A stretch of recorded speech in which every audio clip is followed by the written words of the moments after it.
Alright, well there we go. Welcome back everyone to more Enderal. I am, of course, BogMod at it again. Last time we left off, we'd been decimating the local crab populations and avoiding the local wolf populations as well as the local cave troll populations. That said, I agreed to help out this lady here.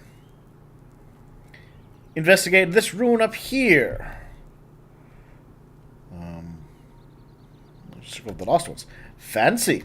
So we're going to go in there. And we're going to poke around. Oh, no. Old Three River Watch discovered. I like the statues. Statues. Good way to make your place seem old. Have a broken statue. Take bucket. Of course. And search barrels. No. I, of course, engage in the most ancient forms of RPGing. Looting everything I can that's not nailed down.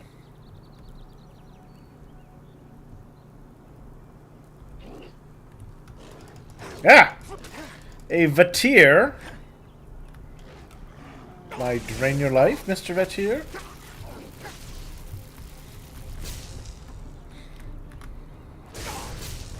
Alright. Well, see, that's, again, why I'm not a huge fan of the first person. I can't see what's around me. It makes it a little difficult to maneuver. Alright. But, you know, now we know it's there. Let's go say hello to the vent here again. If I'm like this, right, then I can see. Oh, see, I could see that if I was getting caught in a rock. I just need a nice open space for maneuvering. See. So let's draw the vent here. Hey, buddy. Hello. Now we will draw him to where I can maneuver.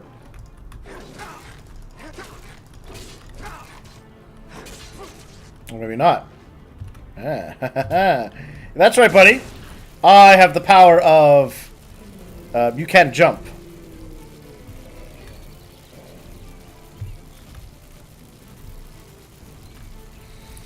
Now, some may call that cheating. I call it tactics.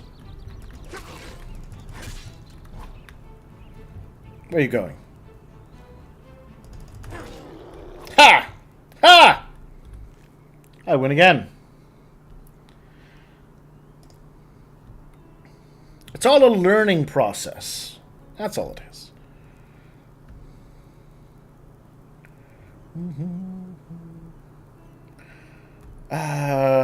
There's a block.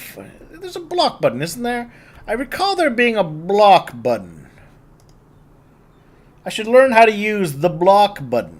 Activate ready weapon.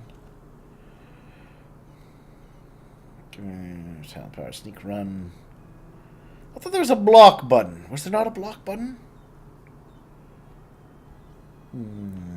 Okay, maybe I'm insane. There should be a block button. Hello.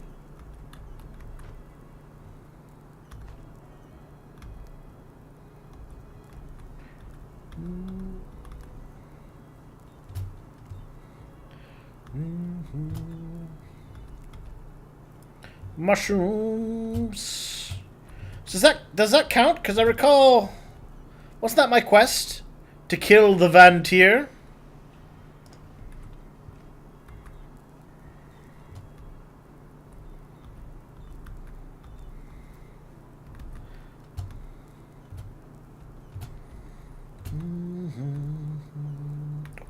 Ice claw. There we go. Now we got a nice view. There's a castle.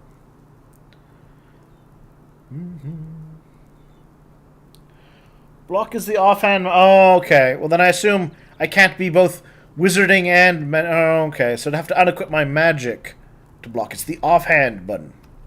So... if I unequip my magic, I can block. Alright. I guess that works. Not sure I'm a fan of it.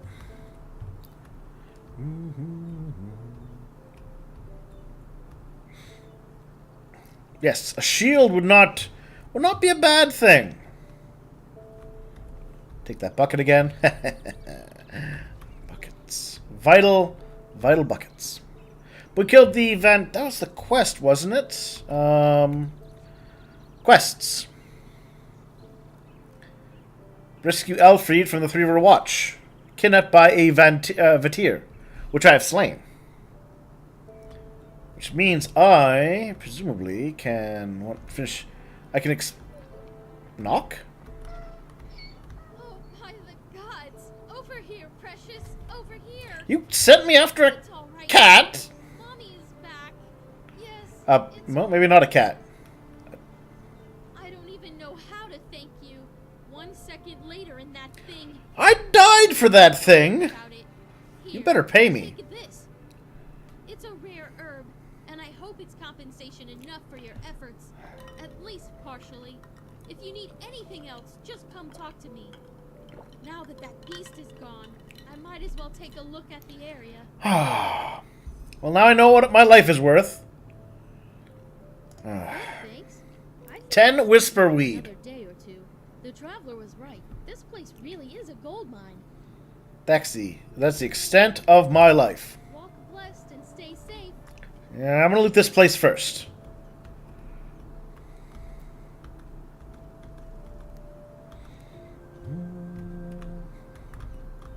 Take the bowl.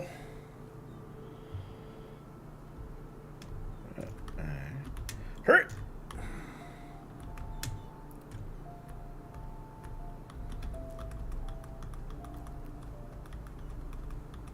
There we go. Apparently can favorite things.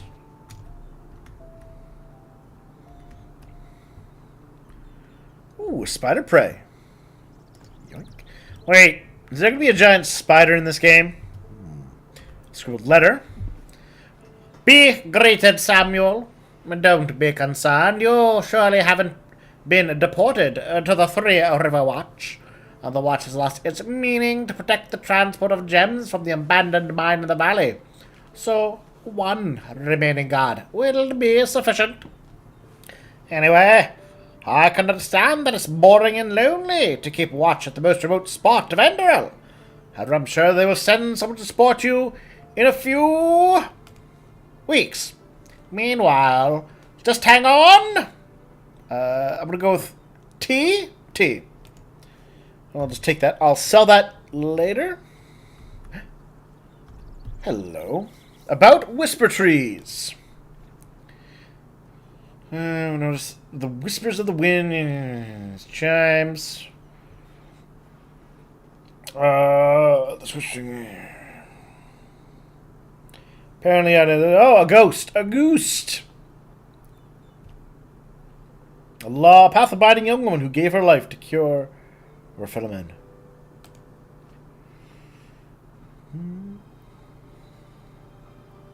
The story of the whispering trees. Let's see. What's the story? Today we live here at the coast unburdened and secure, but it wasn't always like that. Once a fatal and unknown sickness ruled here. At first, it only befell the animals and caused them to slowly perish, as if the emerging famine wasn't already bad enough. Suddenly, also the people of the region fell sick.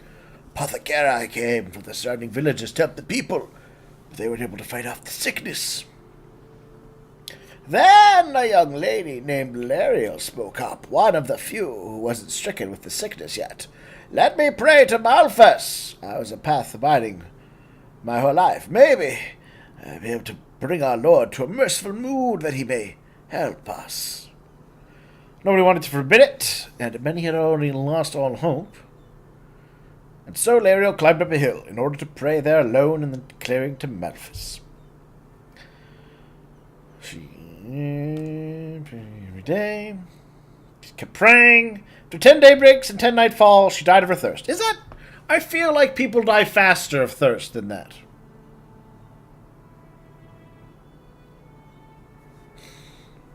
Apparently there's a lot of books. So maybe I'll just read this one book and we'll not read the others unless I find a really interesting book. How long are the books? Oh yeah, that book was longer than I thought it was going to be. Alright, we'll just take the book. I'll sell it later. More life tomes. More tomes.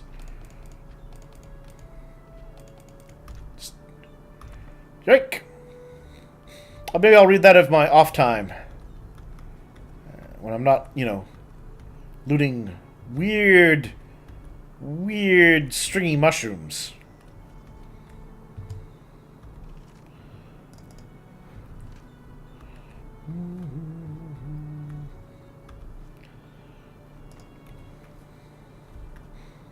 Alright, let's go up. So do spiders... Oh, young moss crawler.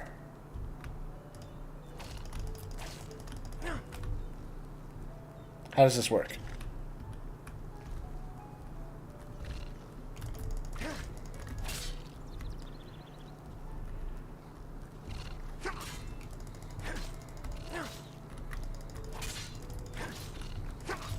Ah! I've been webbed. I think I've been poisoned. Or at least I was poisoned. But now it's dead. Killed the spider. Let's see. Butcher of Ark. Alright. Apparently it's a tome that I should read. Well, if I find that book, I will take it and read it. Otherwise, you know, just going to keep collecting mushrooms. What the... Oh, right, my arcane fever.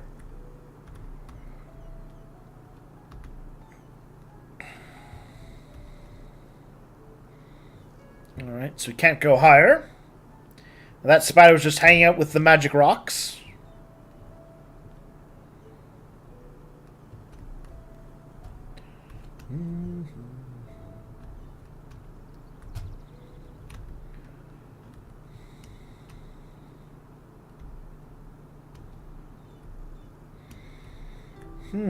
How do I get to this other part? Or is it all... has it all collapsed? Oh, wait. Uh-huh.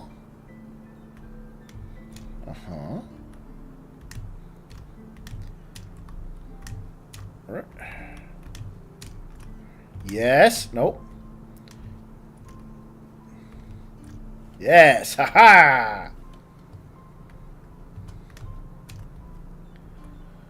There we are. We found these. I don't know what the deal with those are.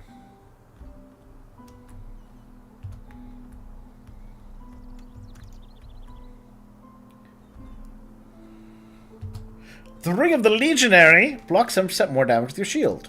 Neat.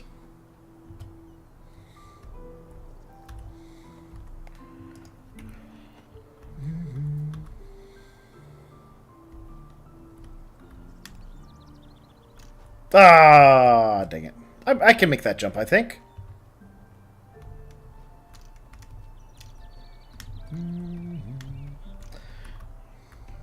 Ah, come on, Mirror's Edge skills. Don't fail me now.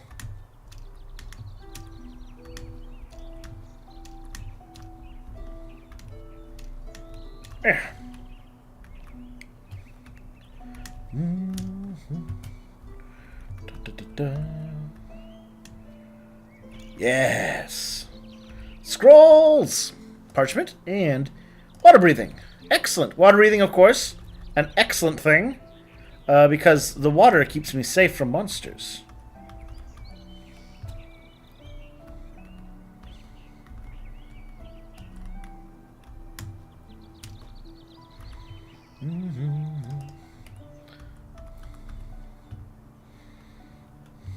There we are.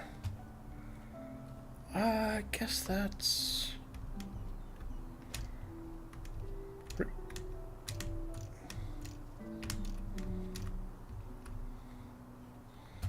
Am I supposed to be up here? I feel like I might not be supposed to be up here. And yet... I found a chest.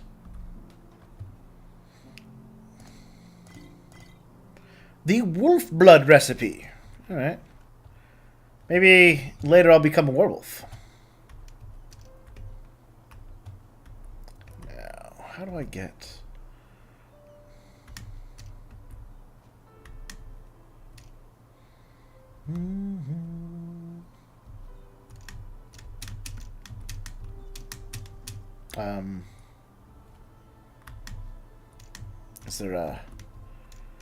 Is there a climb function that I'm missing?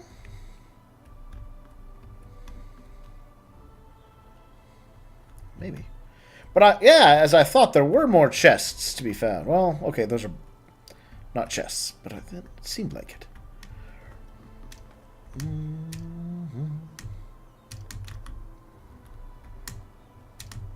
Come on. Come on. Get up there.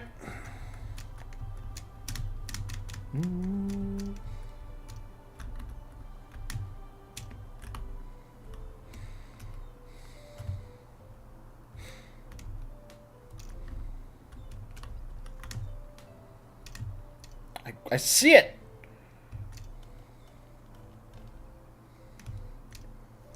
Oh, there we go. Take that, physics. Ha ha! Victory. Alright. There we go. Loot. Okay, well, mission accomplished. Let's drop a quick save then. System. Just save that. Alright, so success. What even is it?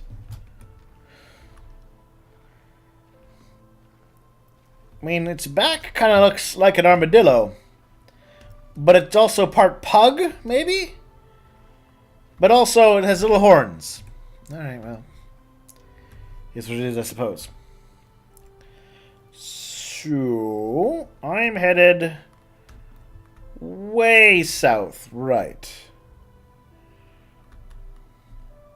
Alright, well, I guess I follow the road south. And if I find a mud crab on the way, I'll eat its soul. Hello.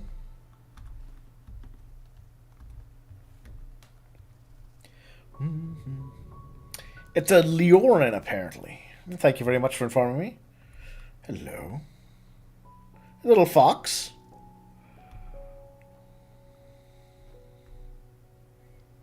I mean, it's a little fox. It can't be that dangerous to me, can it? I'm gonna let it run away. As I've been distracted by more ruins.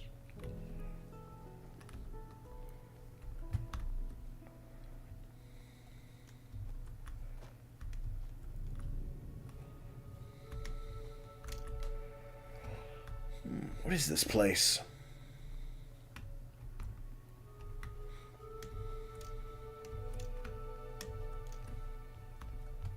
Is it a place?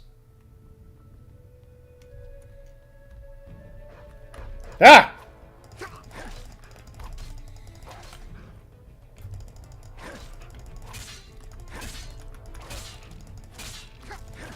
Bad doggo.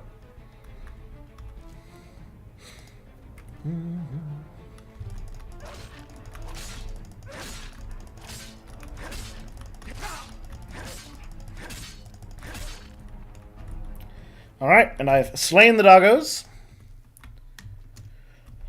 I will now eat one of my... let's see, where is it?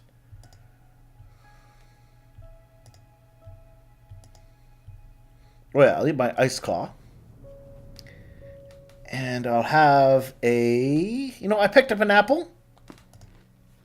Let's eat that. And a salmon. Tasty.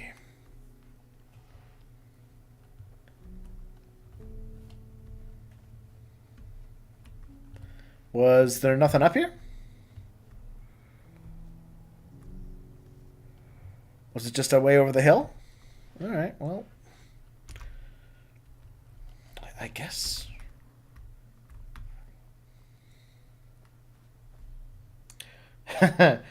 Linus calls them giant mountain pugs. I mean, it fits. They do have a certain pug likeness to them that I have to agree on.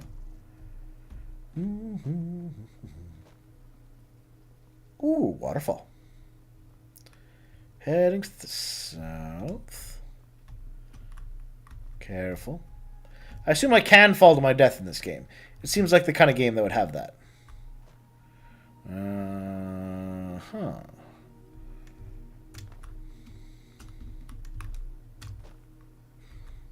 Am I safe up here? Map items. Can I kill them with a bow?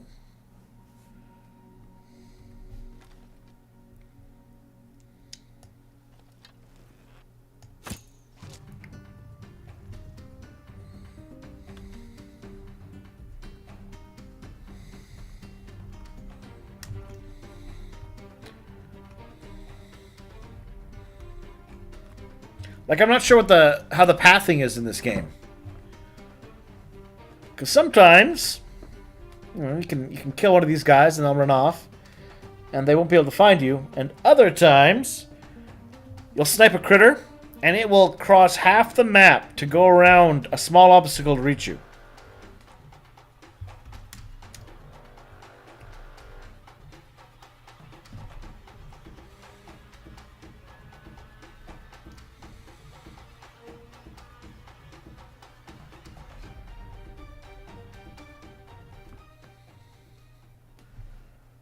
Now here's the question. I'm hidden. Will they return to this clearing? And will they heal?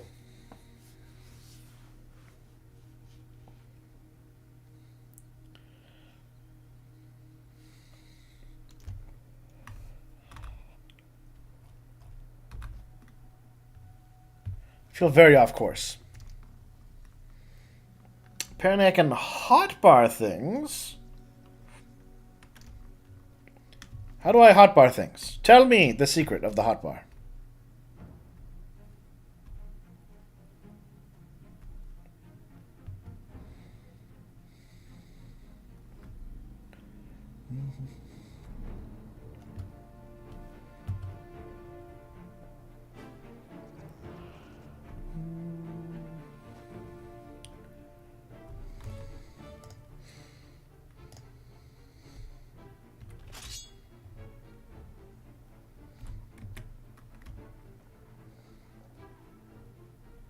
Hey, buddy.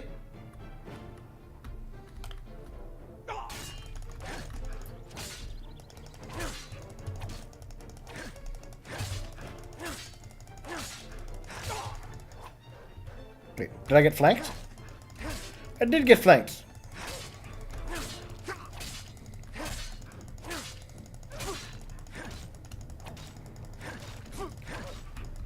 How many of these things are there? Can I quickly eat a food while I'm in the middle of combat? Out of combat, out of combat. Wait, I have potions, don't I?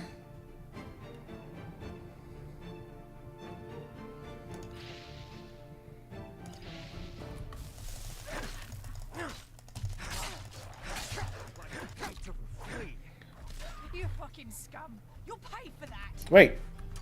I can get attacked. Wait. Alright, cool. Great work, doggos. You killed the bandit for me.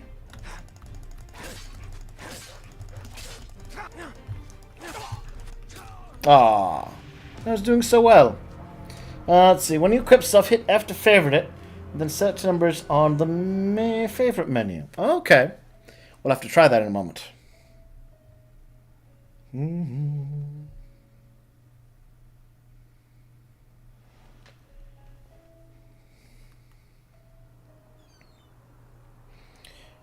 Back here? Oh, I'm back here. Alright, well.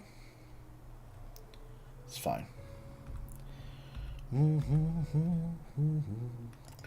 Let's try this.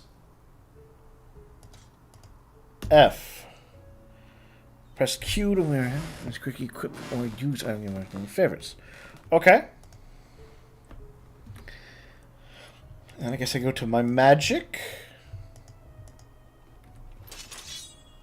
Q.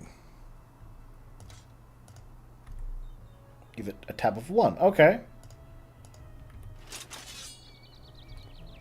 Whoa. I have 2 swords. It's not quite what I wanted, actually. How do I not have 2 swords as my favorites?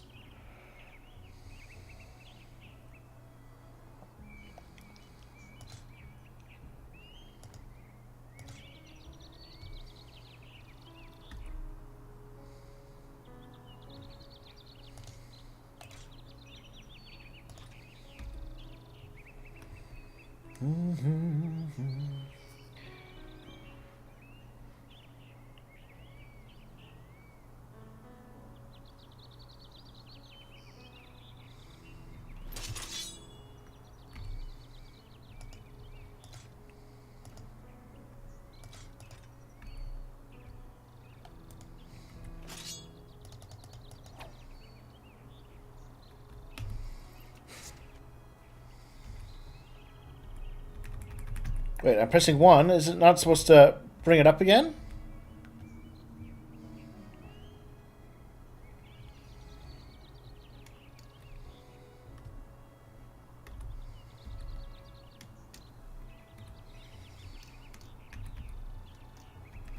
Okay, well, maybe I...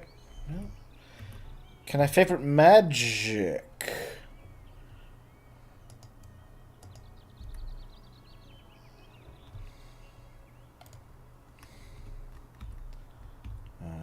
Q.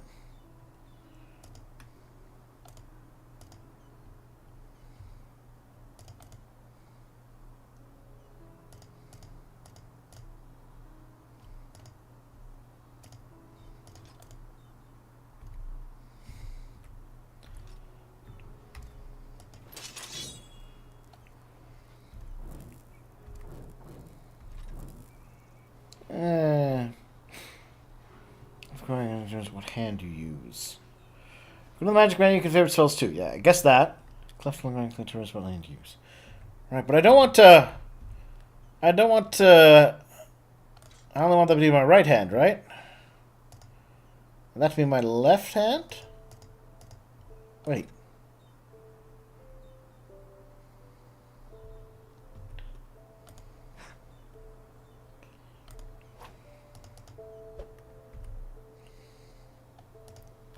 I want that to be my left hand, right?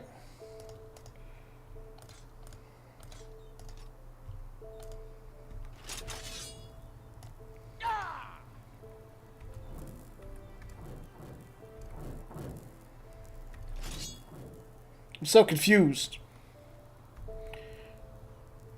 Oh well. This'll do for now, I guess. Excuse me. I must continue on my journey. This time I will not get distracted wandering off the road.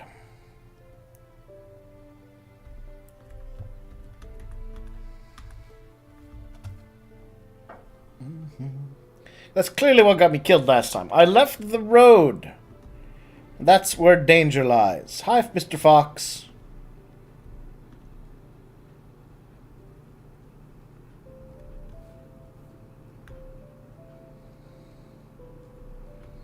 Are you leading me somewhere, Mr. Fox, buddy? Is there a treasure? Is there a well? Is there a highwayman? Give me your life force, please, Mr. Highwayman. Don't mind me.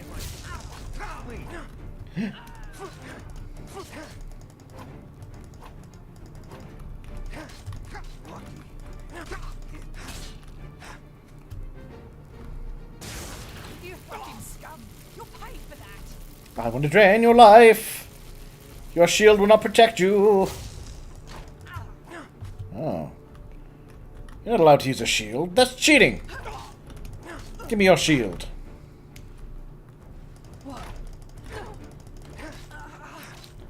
Ha ha ha! Yes, good. Thank you. And I'll loot your buddy. Ha ha ha! Yes, let the waters take you. Am I being shot at? I am being shot at!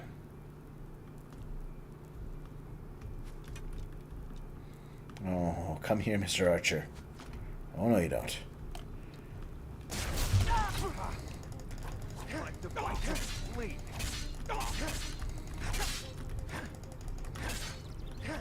Just a scratch. And thank you, Mr. Highwayman. I will loot you as well. And now I will eat that tasty apple and the ice claw. And some salmon. A couple salmons. Yes, good. Good.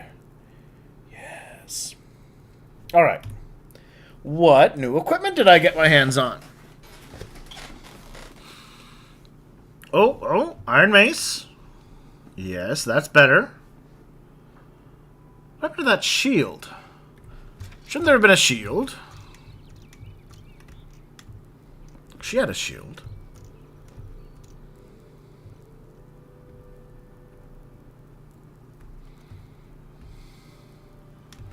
Miss!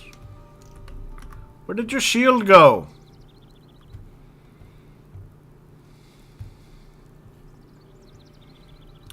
Oh, well, maybe I broke it. Unless it's in a different spot. Could be armor. It is armor! Alright, there we go. So, right... There we go. Ha! Huh? Yes! Good! Excellent! Oh, we should equip this Ring of the Legionary. Alright.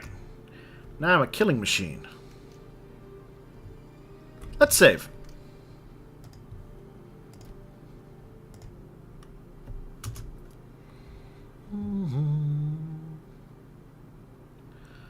Alright. Iron Warhammer, yoink! Cheese! Crafting. Another corpse. Alright, so I got lots of iron gauntlets. I got my iron shield. No, I didn't have an iron shield, but now I do. What am I using for my chest armor? Vagrant dress.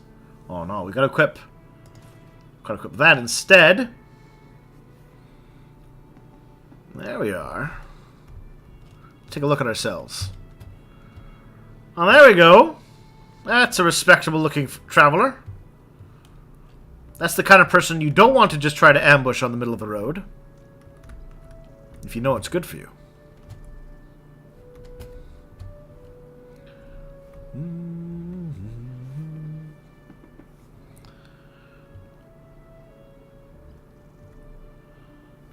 Little grave. I don't know why you'd need graves way out here. It's not like this place is dangerous.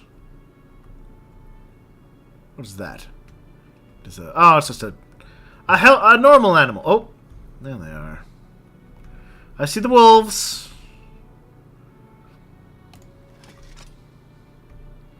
Hey, come on, buddy.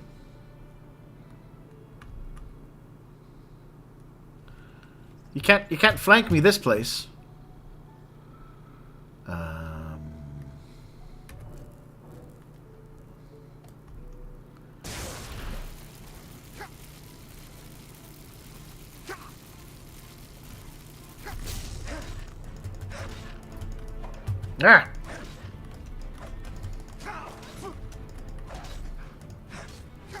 Alright, I forgot to... Oh, I really need to figure out how to properly use the shields and whatnot. Let's quickly drink.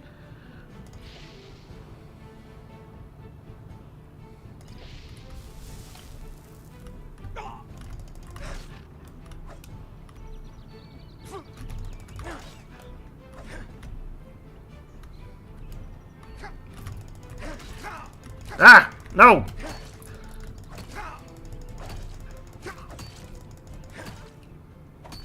There we go.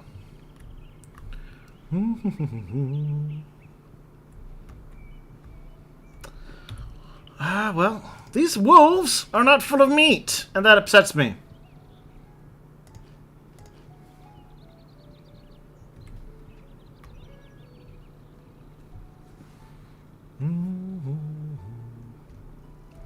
But I won.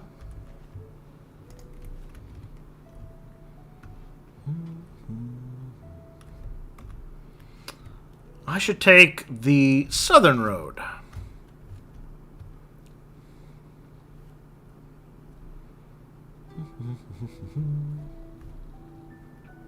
I thought I was taking the southern road.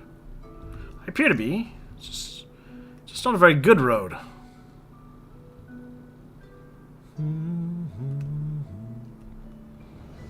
Old farmhouse discovered. Ah!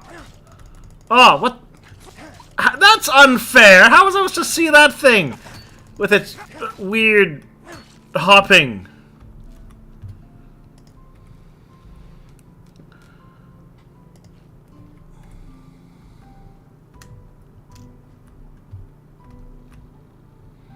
Blueprint, workstation, and ingredients.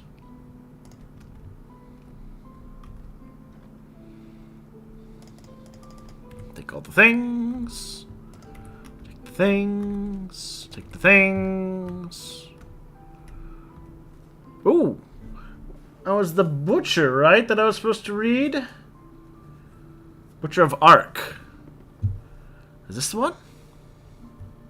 When it says, "They call me the Butcher," it hurts to write these words, though I'm aware of their truth. What else should a man be called whose trail is marked by dozens of corpses? Not a mute witness of a battle or an axe, no! Which are solely the result of my own doing. Men, women, elders, children, priests, merchant, travelers, and whores. My murders seem to follow an inscrutable pattern, whose arbitrariness will put an icy veil over someone's heart. But of course, this will not be what heralds will proclaim.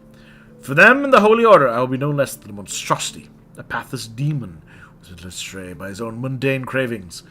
And they will call me an evil man, a beast with a heart black as midnight, because these are the colors in which their world prefers to think, black and white. Don't ask about the how and why, even these pages will be hard to acquire, for the Holy Order will surely do everything in its power to prohibit their printing, which is why I shall congratulate you, whoever you may be, for holding them in your hands.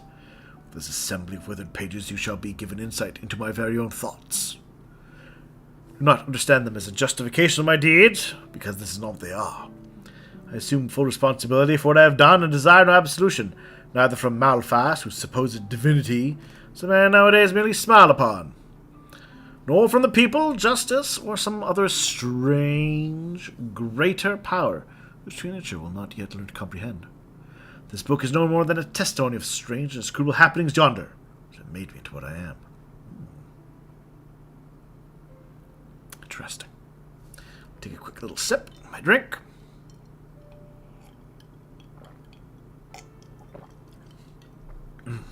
It was a cold and wet morning that would ever change my life.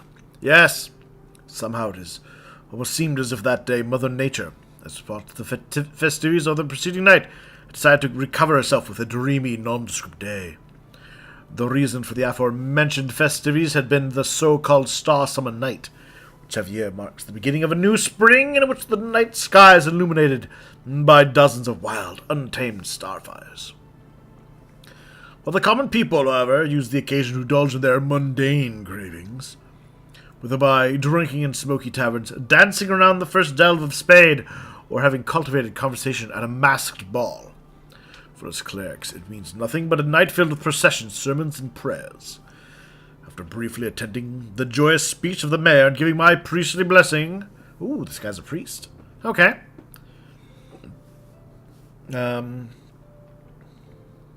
Where was I? Right there.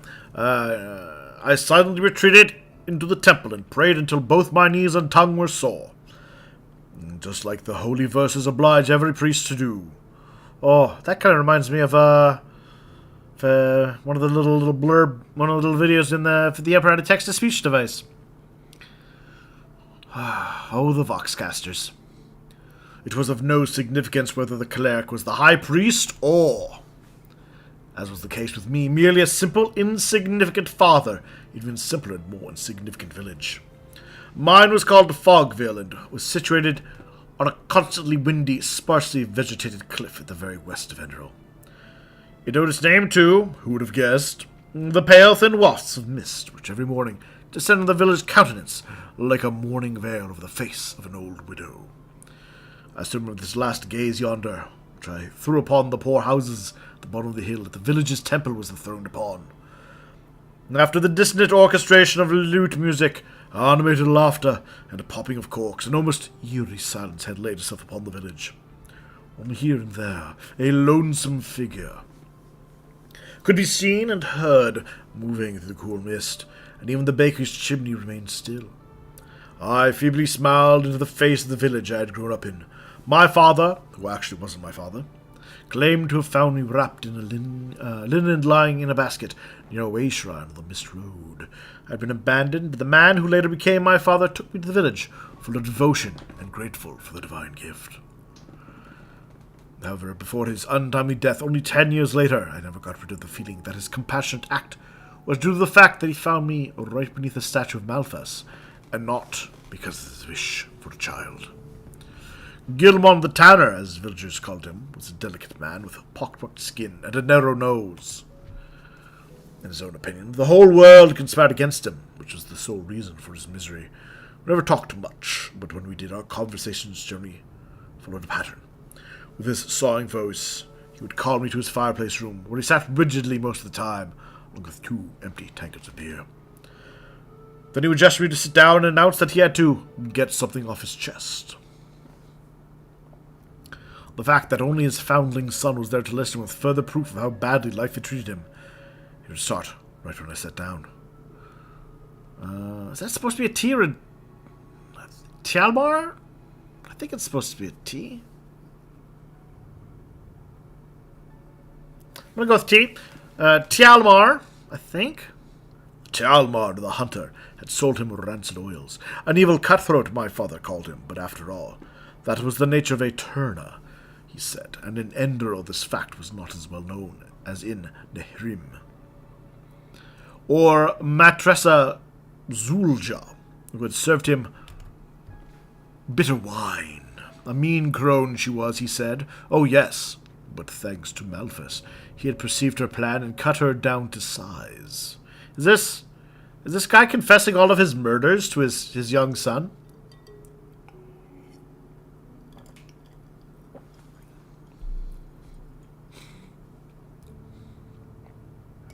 What age is the boy he's telling this kid at?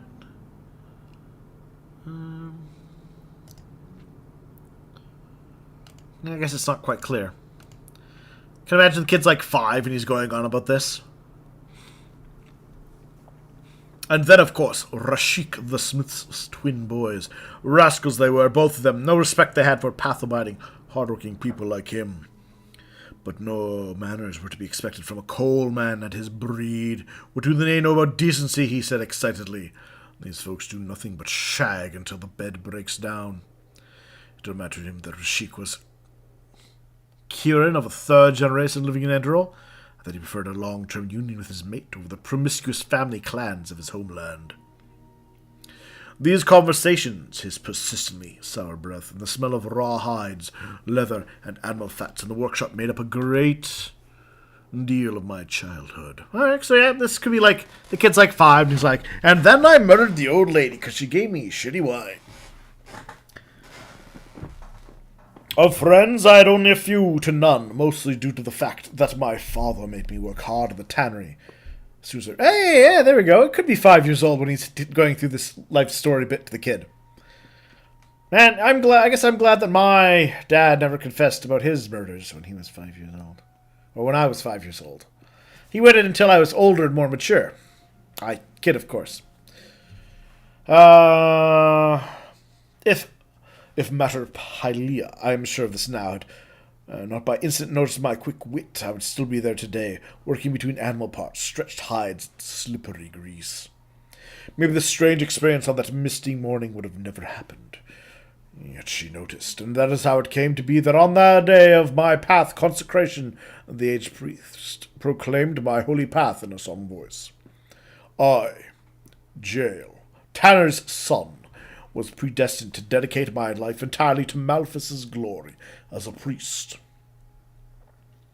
Of course, back then I did not fully comprehend what that meant, but the other children's awestruck reactions made me realize it was a good thing. I hope everyone's settled in for story time. But if all the books in this game are like this, I will definitely not be reading through all of them. I mean, it's good setting material, and I compliment them on the dedication to writing all of this. But not streaming material, necessarily.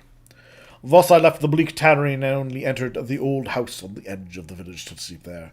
For my foster father, the child abduction was one more act of treason. Looking back, I think that the amiable Matter was the only real caregiver in my life. She taught me to read and write, and she taught me the essentials of herbal law. With empathy and strictness, she taught me what I needed to know to become part of the Enderalian clergy. 10 winters later, so he's 15 now. Okay. Gotta make sure we got the timeline. I received priesthood and began to serve in the small temple. I did what an obedient priest had to do. I held services, I prayed, I maintained the temple, and I heard the villagers' confessions. Mater Pyleas left the village on her 60th name day, moved to a retirement quarter in the Sun Temple in the capital, which I only knew from tales. A year later, my father passed away, an event that, to my surprise, affected me deeply. From then on, everything became a lethargic routine until that very day. The man I was then, was he a happy man? I'm not able to tell. I tried to recall the first 28 years of my life. My memories seem like fading words on old parchment. My reason tells me that I was blessed in a way. The life of a priest was pleasant and constant, without highs and lows. I had enough to eat, I had a home, and enough pennies to afford the services of a wandering whore from time to time. You know, people may be surprised, but that sort of thing was actually very common amongst priesthoods back in the oldie days. So, you know, don't think it weird at all. I knew that, according to the holy verses, I would enter the eternal paths at the end of my days. My path trodden, my task fulfilled, but things turned out differently. After I had taken off my robes and weirdly laid down under the sheet of a sheep's wool, there was a strange and dull feeling in my stomach. Today I know that this unremarkable moment was the first time I encountered the fire. It was small, insignificant, only a week ago, but it was there, knowing that I would wake up as a different man. However, on this grey morning, I was too tired to pay attention to it. Exhausted, I wrapped my sheet around myself and was fast asleep. A moment later, I awoke in a dream. I found myself on an idyllic forest glade, surrounded by green oak trees whose leaves moved gently in the wind. The setting sun stood at the horizon like a molten blaze and shone a red light over the scenery. Wait a minute. This description, this reminds me of how the game started for us. Nice little forest glade, the setting sun. Okay, I find that an interesting little detail. I savored over the spicy fresh air, which tasted of wet moss, morning dew, and old secrets, mysterious, wild, and clear, like life itself. In contrast to what we all know of the nightly journeys that we call dreams, I was fully aware of the unreality of the scenery. So I accepted it as if it were as natural as the time's passing. I was stark naked as on the day of my birth, but I was not ashamed. On the contrary, I felt strong, clear, and free. When I took my eyes away from the sky and looked in front of me, I saw her. She stood in an old ruin that was overgrown with ivy and whose collapsed walls and arches told of ancient times. She wore a grey, flowing robe that only allowed a glimpse of her femininity beneath. Her hood hung deeply over her face, so only the tender and delicate parts of her cheeks and chin were visible, a sight that could have stemmed from the imagination of a Kiranian painter. Her dense, midnight black hair was tied into snake-like braids that fell down her shoulders. Various things were interwoven in her hair. Old, faded coins that must have been minted by lost civilizations. Small, finely polished bones from animals unknown to us. And strange ribbons whose colourful threads created an artful pattern. But it was none of this that hypnotized me and drew me towards the veiled figure in the ruin. It was her smile. With every step I took towards her, I fell deeper into its charm. It was not a lovely smile, as some might assume. It was a mixture of melancholy, rage, hope, and love. A symphony of contradicting feelings which I thought to be irreconcilable. It was a smile that was able to speak both great wisdom and orders that would mean the deaths of thousands. A smile born for the truth recognized in otherworldly existences. Cold sweat ran down my pores, and I felt how apprehensiveness mixed with the peaceful bliss of the moment just before. I came to a halt a few steps before her, still staring at her magical smile like a starving man at a feast. For a moment I believed to recognize a glimpse of mirth in her features, but it faded away as fast as it had appeared. Then she spoke. "You are dying, Jael." Her voice was rough and tender at the same time, full of contrast. She spoke without mockery, pity, or cruelty. "Why?" I heard myself respond mechanically. "I am in the best of health." My answer was as pathetic and clumsy as it must appear to the reader of these yellowed pages, but I spoke them faster than I was able to think, without control. The woman nodded, slowly, as if she had expected this very response. "You affirm that you are of good health." She paraphrased my words with a peculiar intonation. But you fail to perceive the fabric of this world and all its intricacy." Slowly and roughly, she shook her head like a magister in the monastery school who got a foolish answer from a novice to a very simple question. Then she took her hands out of the robe's sleeves and beckoned me to follow her. Even her walk had something of another world to it. Her body did not move with her steps, but seemed to float instead. Silent and obedient, I followed her through the old ruin. Today, after I had gone through the vision in my thoughts many thousand times, I know that it was an old trading post. The walls and the rusty gate left no doubt about it. But in the vision I did not care about such banalities. To follow the road in front of me was my sole purpose. She stopped in front of an old, overgrown tower, presumably once the heart of a great ruin, and opened the cast iron door. Why did I call it a great ruin? No. Which swung aside in an eerie, silent manner. "Go, Jael," she said. "Go and perceive the truth." These were the last words I heard, till the horrid discovery inside the ruin. When I was about to reply, she was gone. For the first time, a feeling of uncertainty mingled with the confidence that I had had at the beginning of the vision. I saw rather a fact that my physical body was lying on a bed in a modest chamber in another world. I also knew that I could decide to wake from the wonderful yet terrible vision. Yet I did not. Why? I am unable to say. Was it out of curiosity? Was it the sense of fate that covered the ruin like a thin, transcendent sleeve? I don't know. I entered. The floor felt cold under my naked feet, and the dusty air that was only lit by a pale red sunbeam made me cough as it filled my lungs. The inside was almost empty except for the spiderwebs, weathered furniture, and broken stones had fallen from the ceiling, or from the crumbling walls. In the center there was a wooden construction, an extraordinarily large, upright box. Hesitantly, I walked closer. A word came to my head, but faded from my mind as fast as it had appeared. I recognized how the fire of the setting sun extinguished and was replaced by a dull blue. Gentle, hazy fog began to cover the scenery. and everything that had been peaceful and blessed before entering the ruin was replaced by a sense of trepidation, creeping, cold, wasting.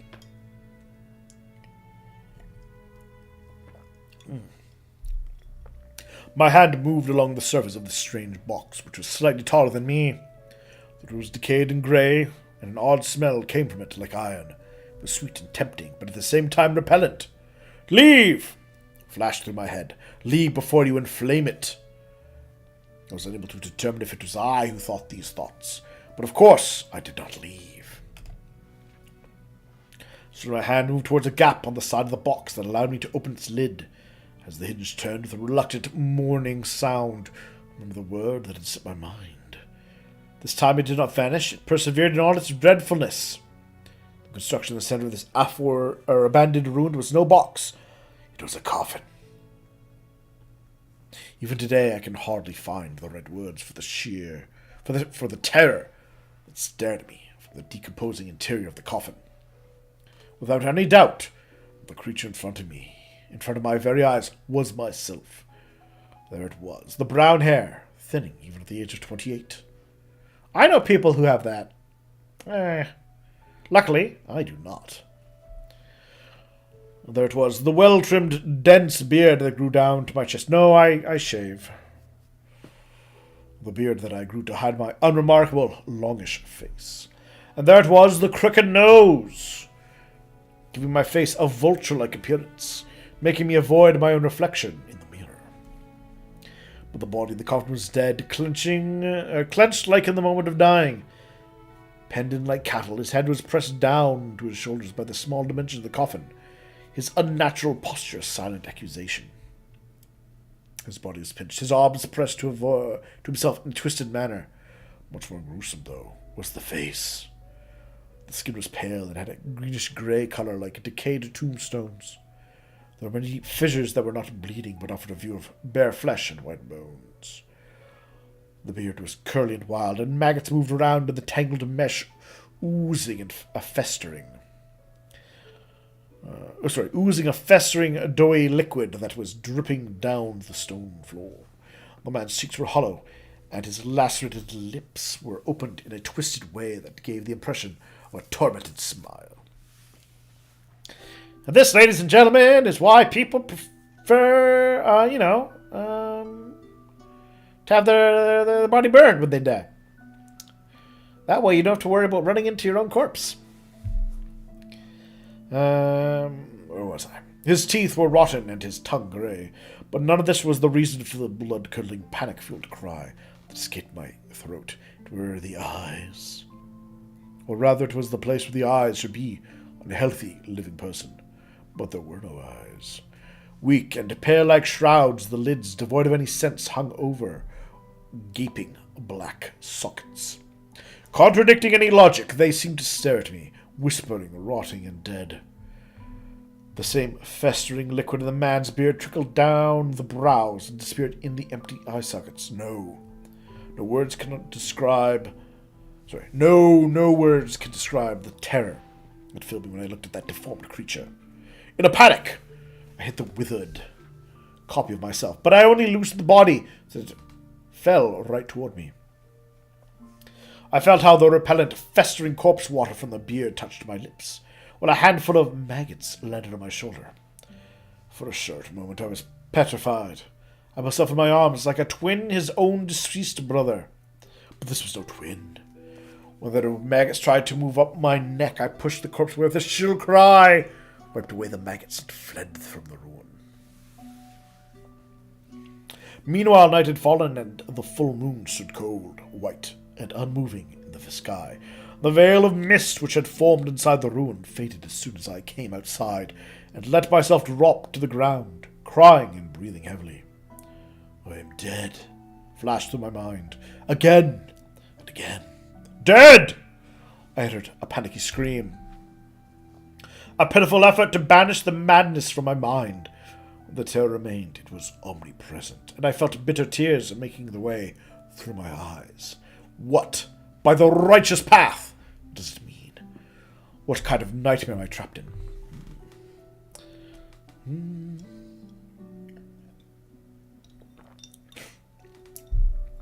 Some might ask why I do not end the vision with the well-known physical stimulus by pinching myself.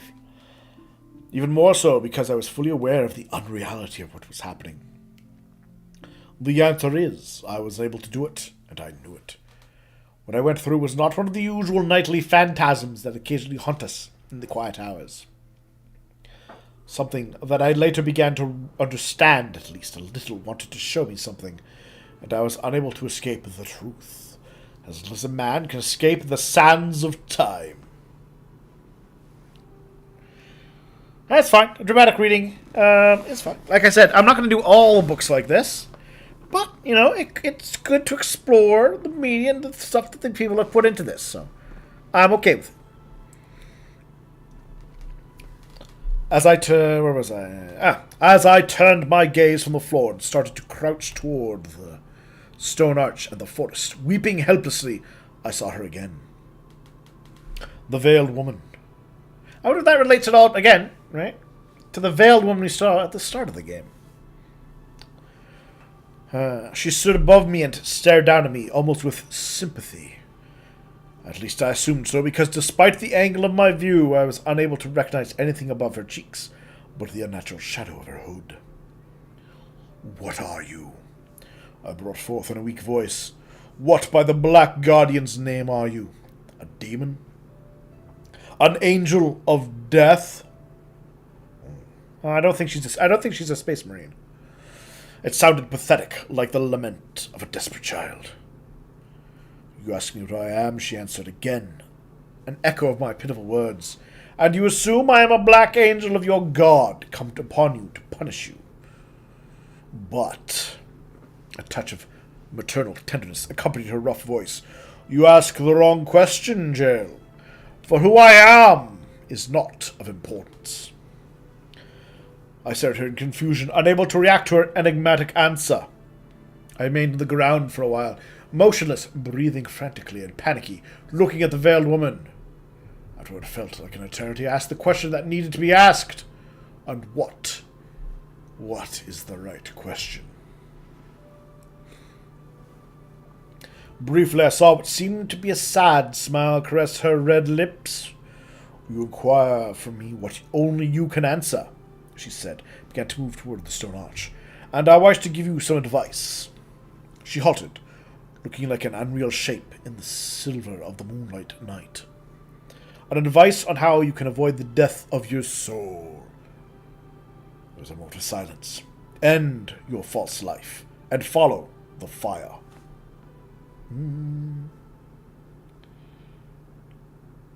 Alright. Well, Winterstark, I hope you are enjoying the read. Then the vision broke apart. Oh. Huh? Interesting. Is there more? I'm curious to know, is there more to this tome? Like, is there... The Butcher of Ark? Well, there we go. Take that and that. Ooh, small backpack. Well, that was a fun reading time with BogMod. I hope you all enjoyed.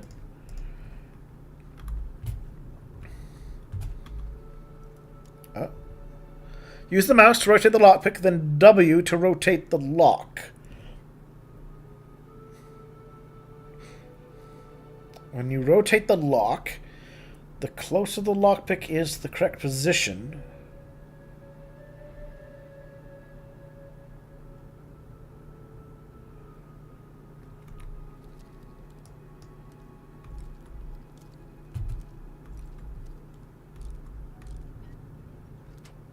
Oh, there we go. Yay!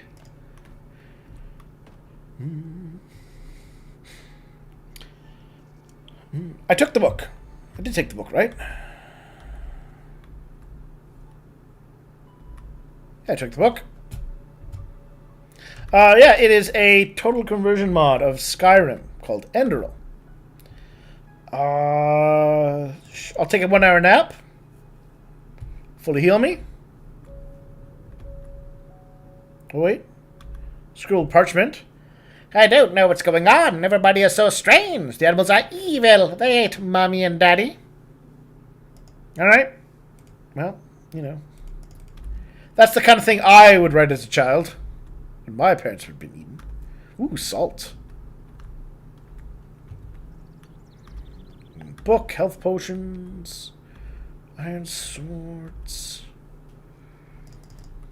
Looting all the things. Boots.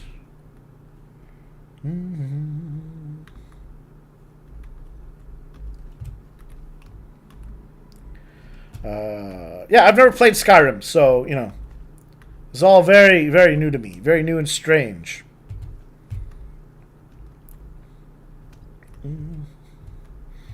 Alright, well, let's try this tanning rack.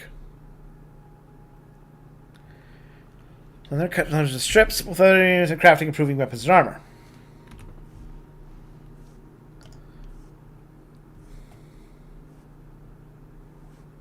Requires 207 spare parts. 4 spare parts. Oh, okay. So the numbers on the left indicate how much you need, I assume. The number on the right, so I should be able to make this. And do I have to equip it?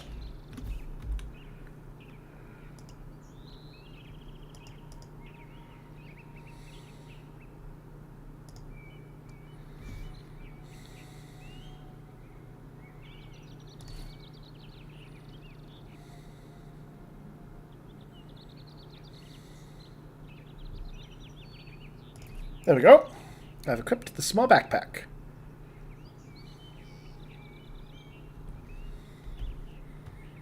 Alright. Excellent. Well, with that all done, we will save.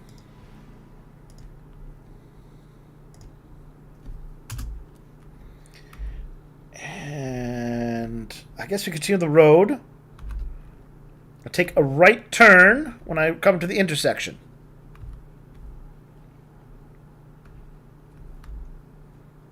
Oh.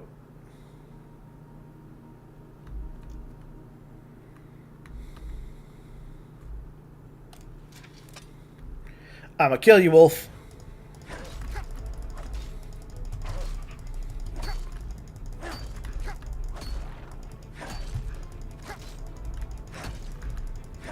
Silly wolf. I'm by a save point. Or a place that I can rest. Where are you?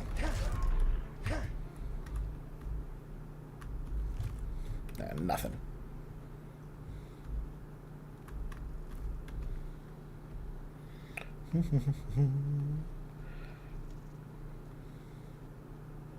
I'm by a bed, so I don't care about the wolves. Wait. Alright, let's take a nap until tomorrow.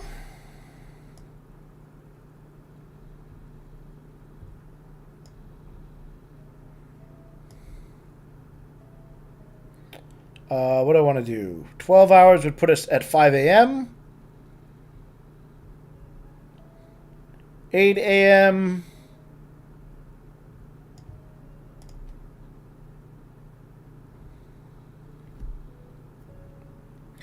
Like a proper night's sleep of 16 hours.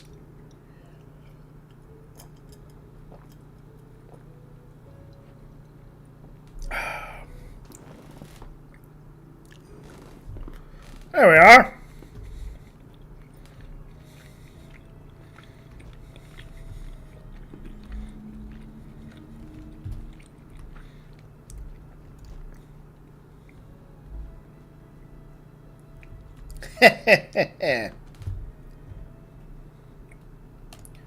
Alright, put this away.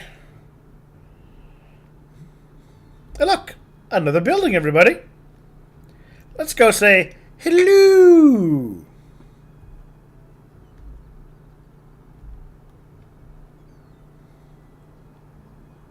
What's a wabbit? There we go.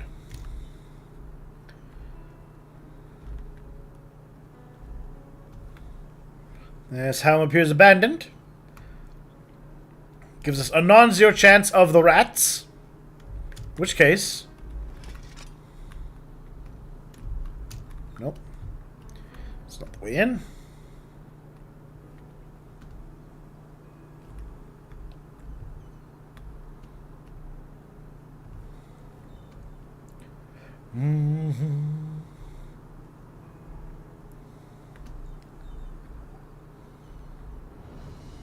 Yarrow's house discovered. Excellent.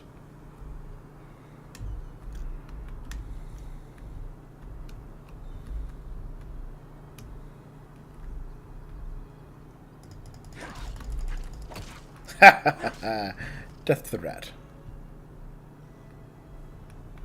Oh. Death to 2 rats. My rats have nothing in them, and that makes me sad. More magic. Entropy!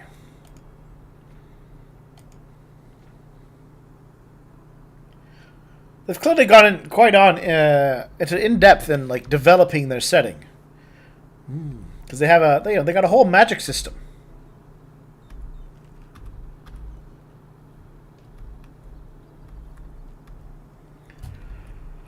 Yarrow, your house is kind of boring.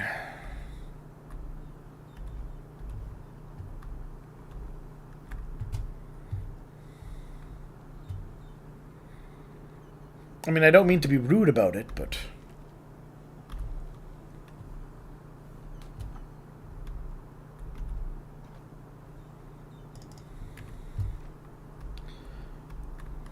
It doesn't look like I can even use your bed. Oh, excellent. Ice Claw! Ice Claws, they are a consumable that increase my carrying capacity permanently.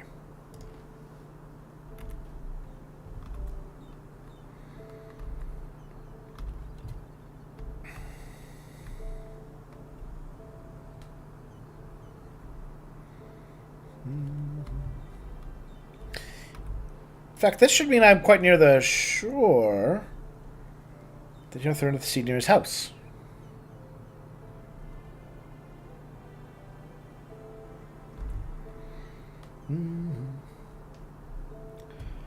Yarrow was the guy who went rampage killer. Oh.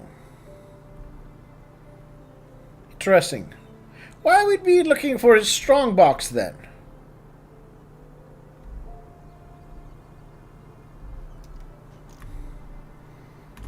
Nope. The Butcher of Ark. Read all the volumes of The Butcher of Ark. The serial killer, Yale Tannerson. Alright. The Void.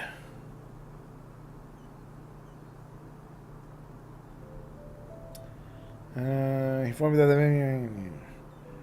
that a Magister's Rampage. Okay, so it does all. So he's actually investigating that. Alright. It all ties in. Is that the King Mud Crab?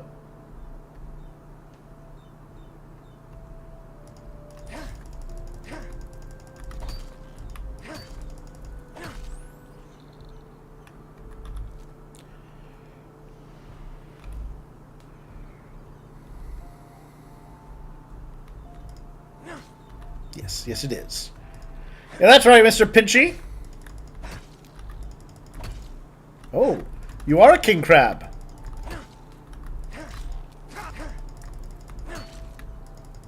No escape for the crab.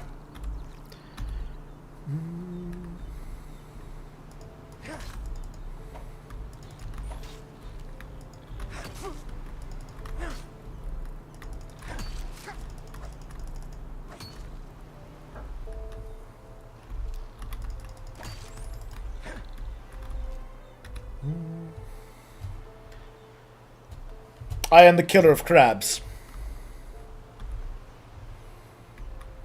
Why are these people still sitting upright? Is what I want to know. And indestructible to maces.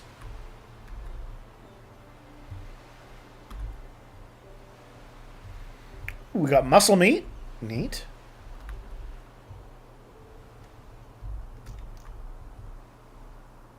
Hold on, what's that blue over there? That's a serious question. What is this blue? Can't seem to interact with it, though.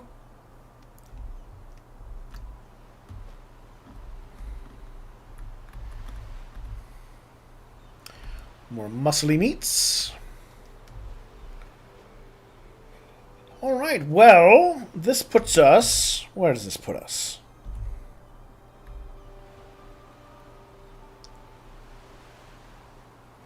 Into the ocean, everybody.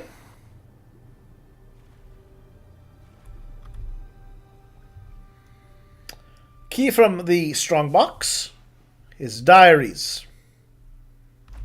Take all of that.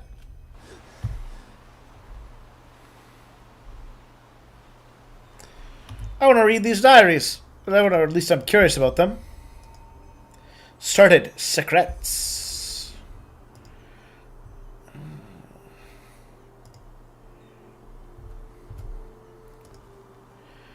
Yesterday, Sierra and I Ooh, this one's voice acted. What? I don't have to do anything. I can't get out of my head. The greatest peril in life is forgetting one's own ideals.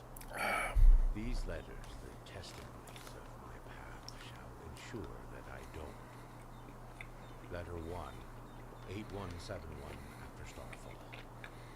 Yesterday, the keeper came into the village to offer me an initiation. Apparently, old Mother Ilana set forth the matter after she realized I was magic gifted. Grateful as I am, the matter raises a strange train of thought. Maybe, in some grotesque way, it was good. I have a snack I'm nibbling on. In case you're wondering the strange noises. Because it opened my eyes. Before, it was my only wish to make Father proud. Father, a fisherman. Now, I cannot help but feel anger when observing the village folk around me. Day in, day out, they follow the same routine. Wake up, work, carouse, and sleep. Is this all they want from life? Don't they too take note of the ills in this world and have the desire to change something? Only Sierra is different. She understands what drives me, and she shares my dream of a better world. I told the keeper that I will come, but only if she is granted an apprenticeship in art. Thank Alphys he agreed. I think let's get a little away from the shore, though.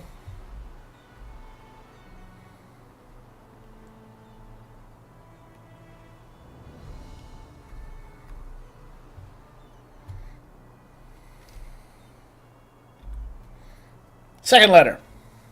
Letter 2, 8186 after Starfall. 15 years passed since my last letter. Sierra and I now live together in a small house in Ark. It's been 5 years since I undertook the holy trial, but despite what I thought, I did not join the military wing of the order. Instead, I became a magister. Why? Because the children I teach will shape the future of this world. Because there is enough bloodshed already. 2 weeks ago, the Trechessa approved Sierra's concept of the food bank. It obliges every wealthy citizen of Ark to pay a handful of pennies to the Order, with which the Order will provide a warm meal for the Undercity dwellers once a week. Their reactions embittered me. The decree does not ask for much, yet they protested as though we threatened to take their homes. I will never understand people like them. This letter's a little... It's a little too real. I am happy. My life provides me with a feeling of purpose, and I still have Sierra at my side after all these years. It is strange, even though I know you will never read these lines, it almost feels as if through them I can speak to you. Sierra, I love you. Alright. Let's read number 3. Sierra is dead. Killed by 2 Undercity dwellers as she helped. Aww. Food bank. It's a sad story now. How swiftly these words are written. How can I even remotely begin to express this pain? Lana's saying that the game can be a little too real in places. Fair enough. Sierra always said it helps to write, yet it doesn't. I sit here, watching the ink dry and the letters form the words of a stranger. A stranger in my own body. I am a stranger when I wake up in the morning. I am a stranger when the sun sets at dusk. I am a stranger when I lie in bed at night. The path condemns suicide as a crime because we all have a purpose in this world. But what is mine? I look ahead and I see 30 winters of solitude. I look back and I see nothing but a trail of broken dreams. Our food bank caused brawls and murder in the Undercity. The rich forced the Trachessa to revoke the decree. So tell me, Malthus, is this my purpose? To fail? My thoughts are chaos and I'm too tired to continue writing. I wonder if we will get to see this Undercity going forward. Apparently I haven't read this. We'll just flip through it, just so that I can... the game will recognize that I did read it.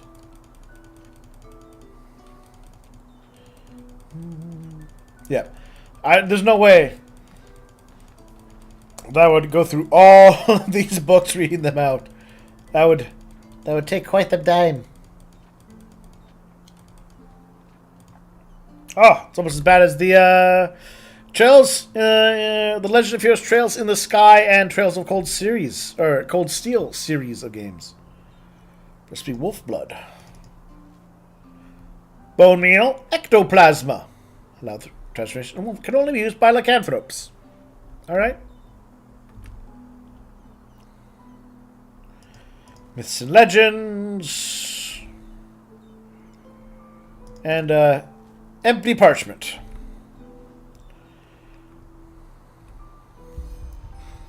The Art of Combat.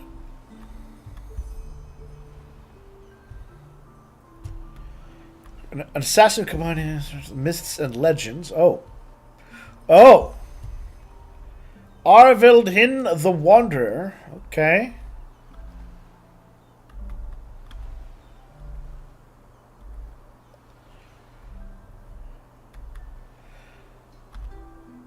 Requires key.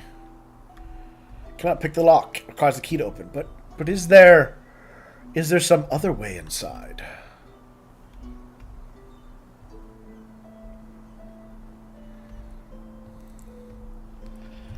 Apparently not. Not that one. Alright, so we found that.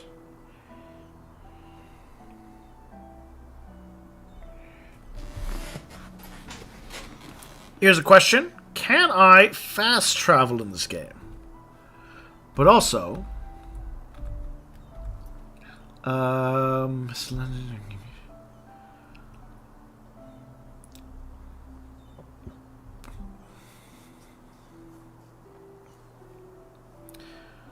talk to Alfred, I guess. Okay, we'll do that first. Let's just save.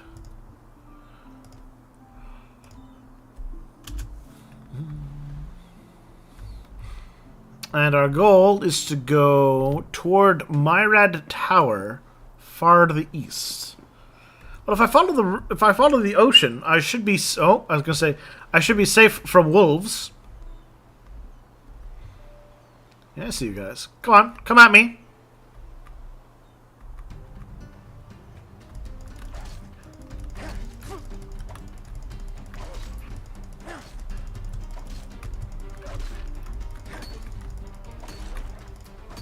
Alright, that's you dead. Where's your buddies? Wait, 5 of them? I don't want to fight 5 of them.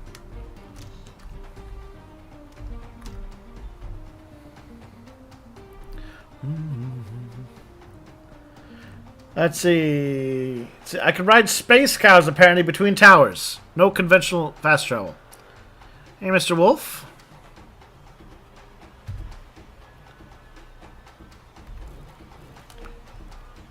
Get over here that I might drain your life force.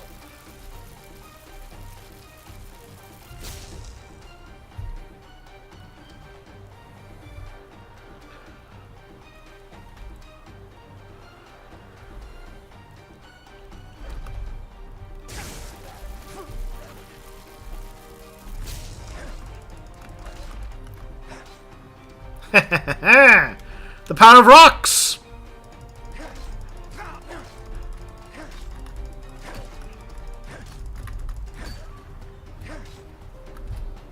Leaves just one, maybe. Ooh, take that.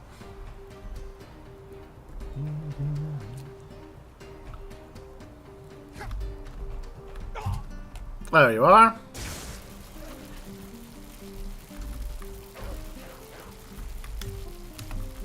Ah! See, the water can keep me safe. They can't get me in the ocean, but I can float here, nice and safe in my iron armor. And I will have this pumpkin and this venison.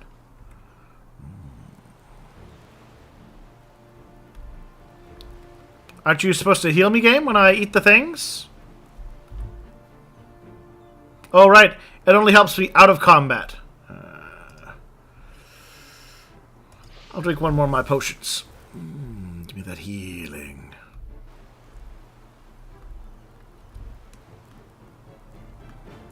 Come to me, wolf.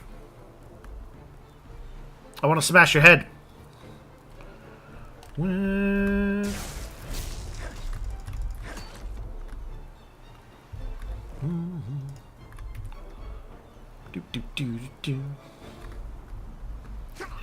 Ah.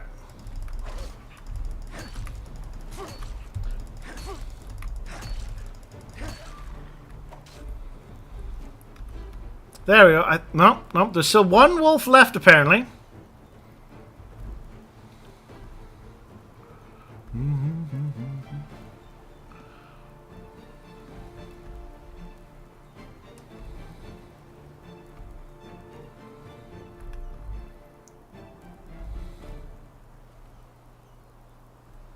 One wolf.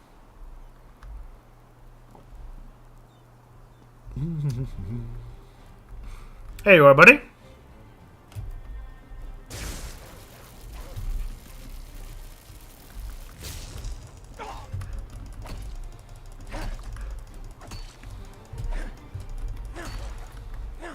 Yay! I killed all the wolves. And I didn't die. Oh, and I leveled up. Life remains, apparently, in high demand. So, let's take more life.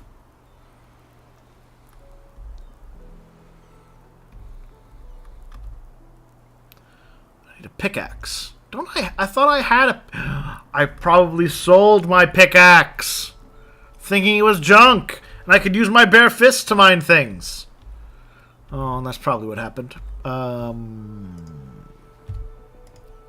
Oops.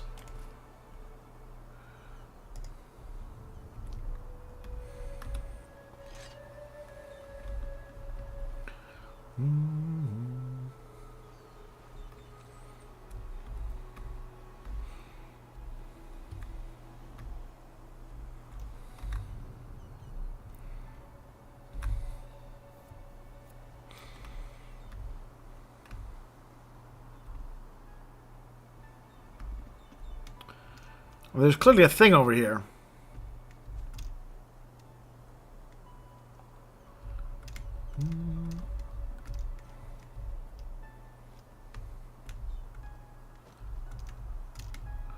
At least a couple things.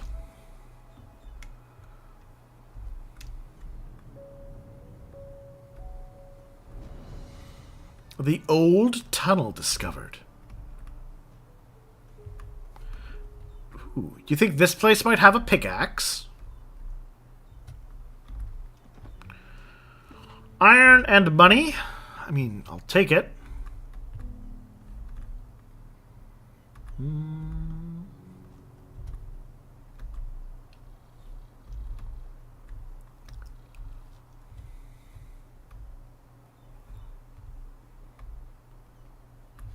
Alright, guess there wasn't really anything there.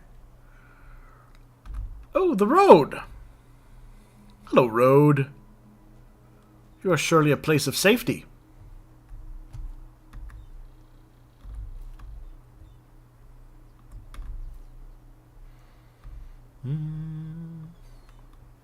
For streaming purposes, I should eat when my character eats. I don't know. I don't know if I can eat. I don't think I have enough venison on hand to eat when my character eats. Not near, and you know, while I may live in Canada, there's not that much wolf meat around here. Hello? People! Hey, you there. Yes, you. Do you want to know a secret? Yes, this is how I expect children to approach me.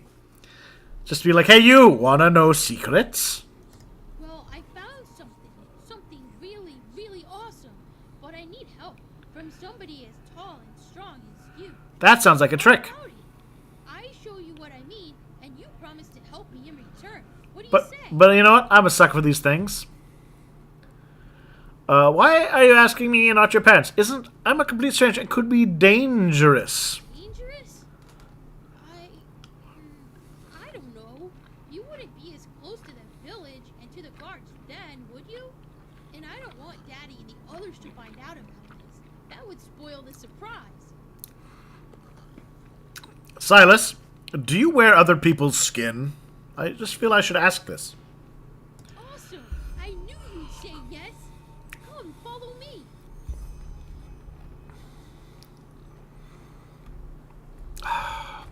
That child is going to wear my skin, miss. Alright, it's just a dog. Oh shit. I have to remember. Just a chicken. Just a glowing shrine of magical power. Just a giant murderous crab. Kid, giant murderous crab. Look, I found this yesterday when I was searching for shells. Awesome, isn't it? Ooh, a casket. Yes, and you know what? If you shake it, you can hear a rattle, as if there are coins in it. All we need to do is break it open. Then we can split the loot. And I could give Daddy the money for the pointy beard man. So what do you think? I've already tried to open it, but it just won't budge. I remain deeply suspicious. Yeah, that man from the big city who always comes after a moon turn. He wants money from the farmers. Daddy says he works for this Janker board or something like that. Yeah, I think so. He always tries to make us think everything is okay, but I'm not stupid. And maybe there are enough pennies in this box for Daddy to pay the pointy beard man. Who knows? I want to know how old the voice actor for this child was. Sure. Alright, just gonna slowly survey. I don't trust you, kid. In fact, this is how much I don't trust you, child.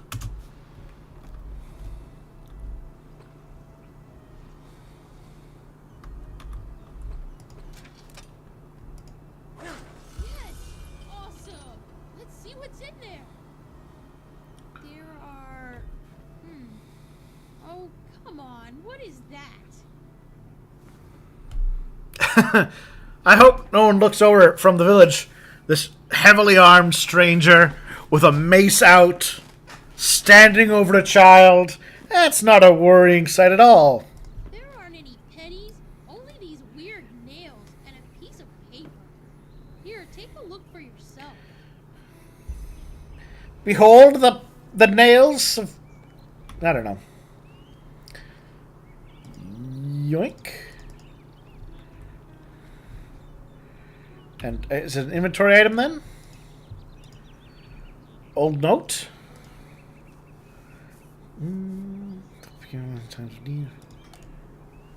Is that really it?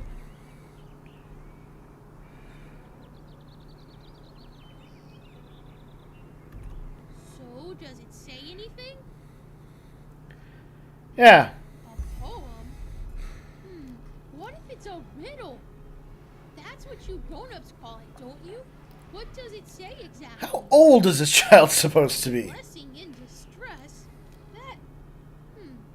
Oh, sugar. Why do you grown-ups always have to talk so complicated? That is... Wait. Brother Vildus, the priest, he always talks about blessings at the sermons. Maybe the writer is talking about the shrine, the one behind our house. Quickly, you should go take a look over there. I have to go back to the farm to feed the Leors, but tell me at once if you find anything. Was that the shrine that was glowing with mystical power? Is that shrine glowing with mystical power right there, kid? I mean, you say go there, but I want to kill these crabs.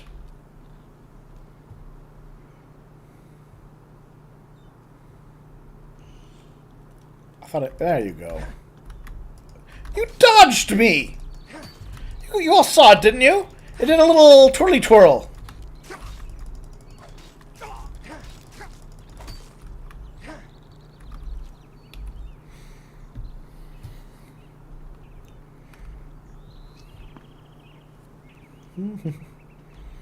I'm just a man who kills the crabs.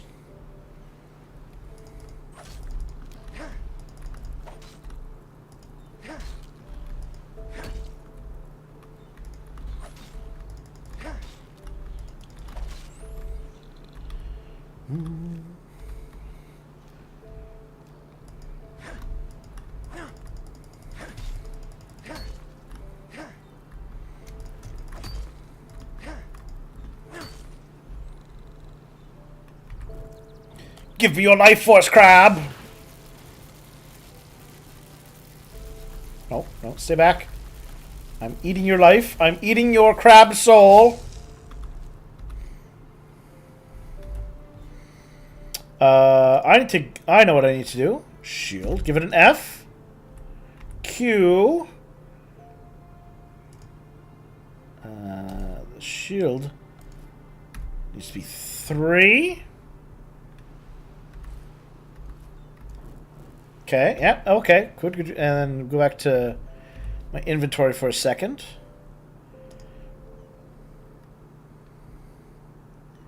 Unfavorite the swords, favorite the mace.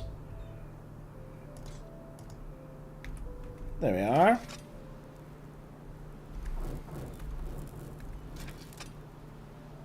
Perfect. Oh, I guess you saw me eat that other crab's soul, didn't you? Well, I had to do it.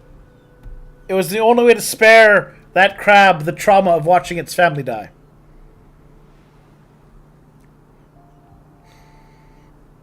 I'm a hero, ladies and gentlemen.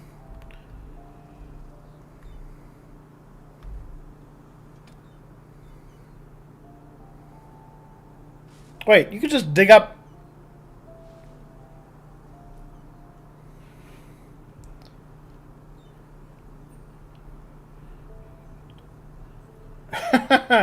won't take that. Is there a morality in this system? Quick, somebody tell me. Is there a morality or anything? Am I going to get in trouble for digging up this obvious gravesite?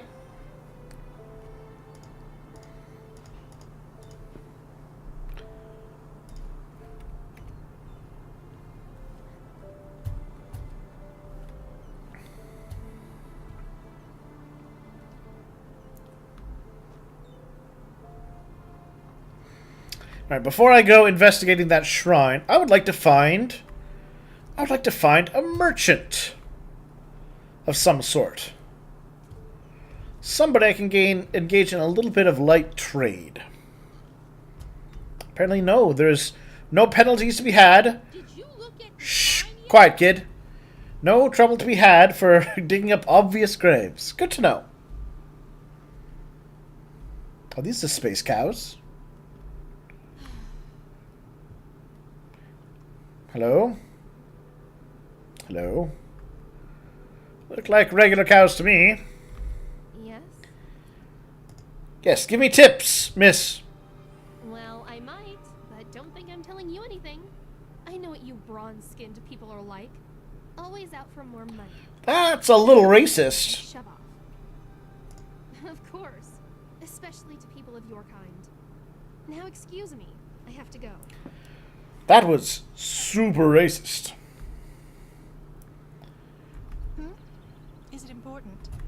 Hello. Yes, I want to find a merchant. I have the remains of somebody I just dug up to sell.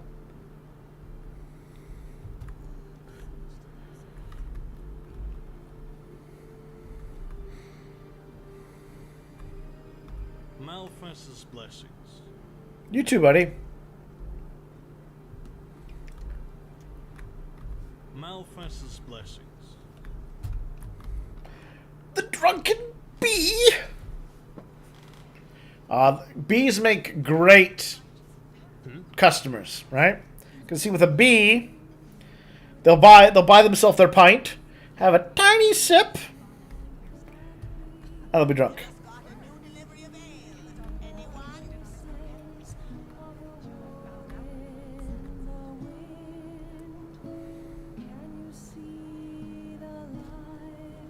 Oh yeah, I heard good things about the music in this game.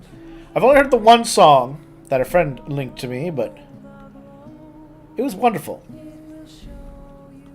Well, another exhausted soul. What do you need? Oh, a bit of this and that. The roast rabbit is really good. Take a look for yourself. I'd like something to drink. Have you tried the roast rabbit? Alright, so I want to sell to her. What do I want to sell? I want to sell...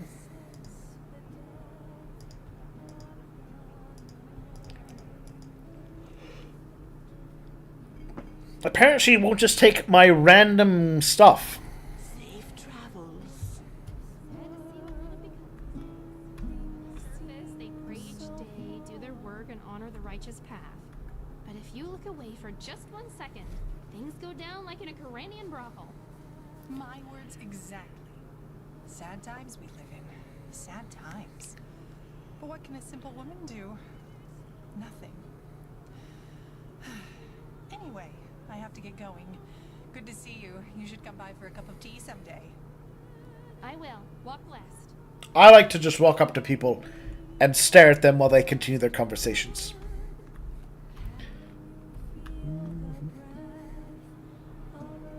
Alright, so I can't... Apparently, in this game, the innkeepers will not buy human skulls. And all I can say is my immersion is broken.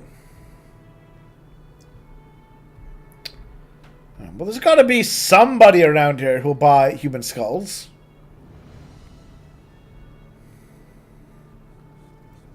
How am I supposed to make bloody cutthroats? Here we go. Utah Tatterman. Hello. Have you heard the news about the Magister? Word has it that he murdered 30 novices, then killed himself up in the temple. By Malphus, what has become of this world? Alright. Yeah? What do you... Uh-huh. Now, I just put them out for you to look at. Tell me what you need, and be quick about I need you to tell me, how would you price this human skull?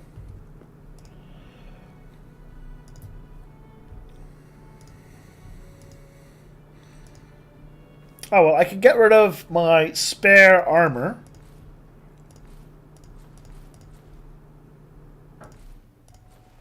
Now, that's useful. I can at least get rid of that. And I've got a lot of spare weapons.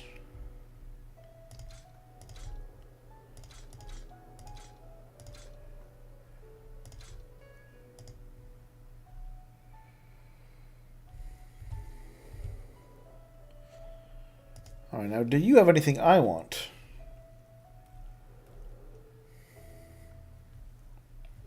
Probably good for now. Walk blessed. It's a monger son! Sir? Oh. Oh! Oh. I sense vibrations. Horrible, bad vibrations. Oh, yes, I feel them very strongly. Well, stop using the mortal and pestle like that. Oh, yes, something peculiar surrounds you. Your aura.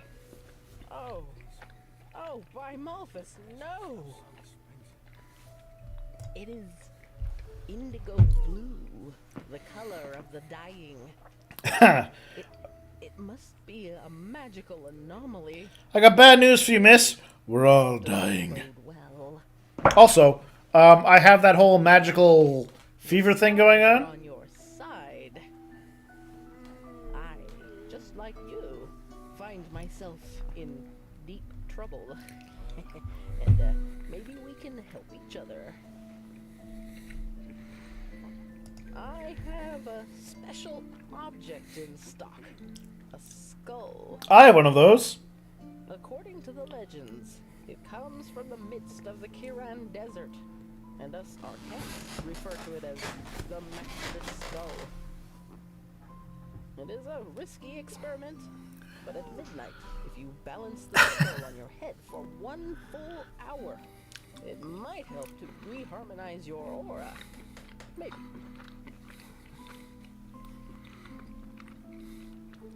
It's simple. You know, why not?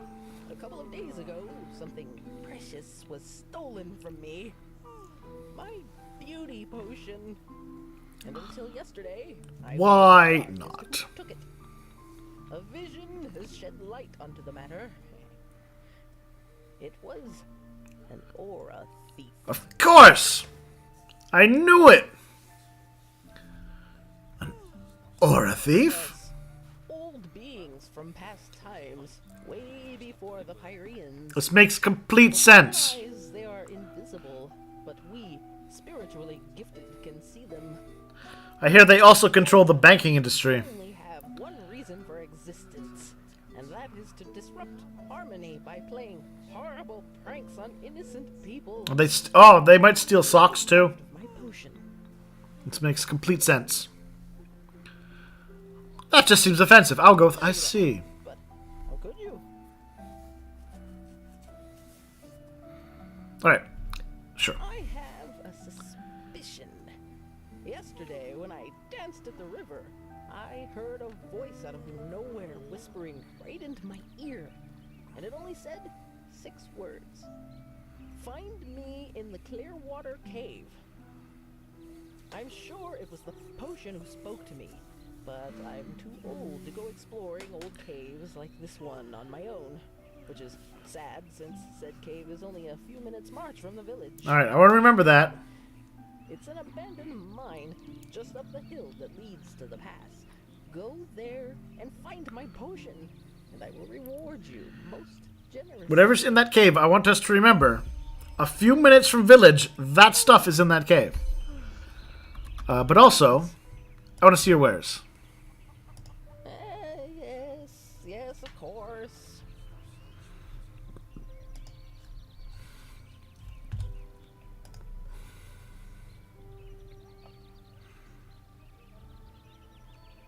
Okay, here's a question. These books I have, can I sell them now that I've read them? Do I need to keep them in my inventory for some reason? I know some of you watching have played, and I'd like to know, can I just ditch them or not? And while you answer, I'm going to refill my drink.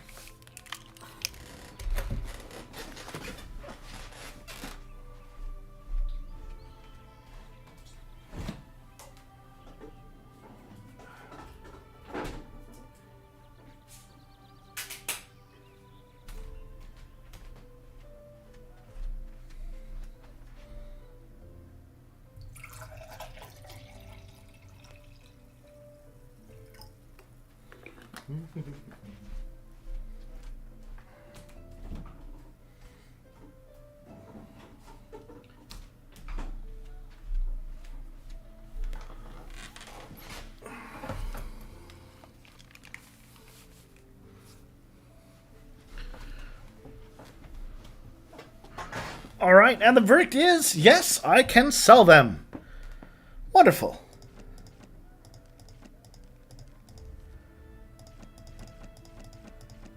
Wonderful.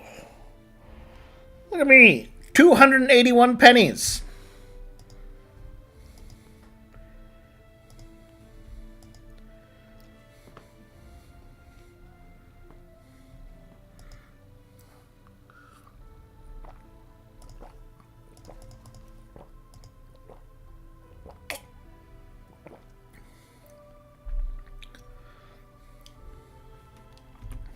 There we go. Malthus bless your travels. Walk blessed. Hey, wait a minute. You... That's me. Never mind. Will do. I mean, what is it? Oh, you're an outlander, aren't you? From Kilei. Your skin, it looks, different. Sure, we'll go with that one. Aaron, you say? Huh. But still, your mother must have told you a lot about her homeland, didn't she? Sure. Is it true that on Kilei, even the door handles of the slum houses are coated with gold? I've heard the Blue Islands Coalition is so rich that they can afford to command a mercenary army large enough to fight an army of seraphs.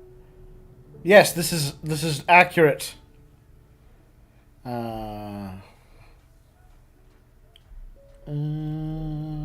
Oh, there's a third option.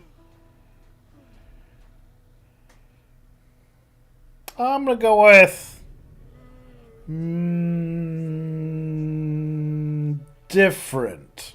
Huh. That sounds exciting if you ask me, but also dangerous. You know, once this chaos in the world is over, I want to go travel myself. Who knows? Maybe a captain will hire me as a deckhand. Anyway, thanks for your time. Walk blessed. Walk blessed. Alright. Secure chest. Interesting. So question. There's stealing,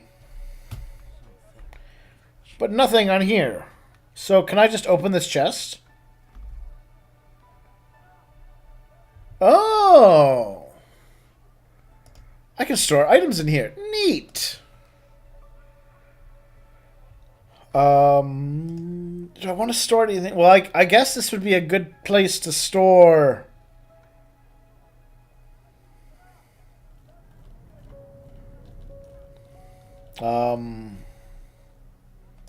some of my potions.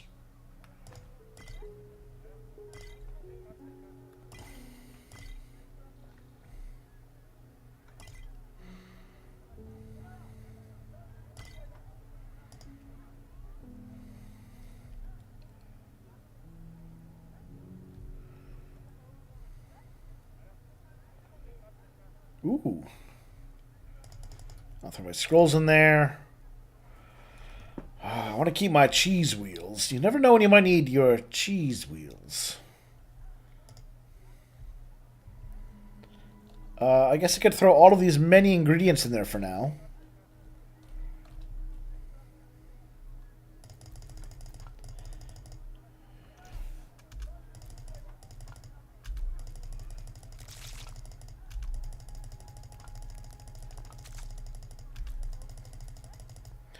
I can always come back, right?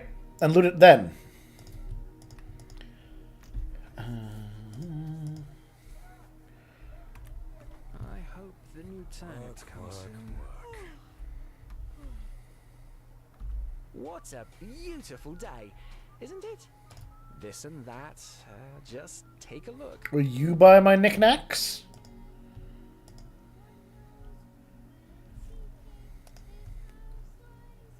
No. Because I have Safe travels. knickknacks, don't I? Random... I swore I had random crap on me.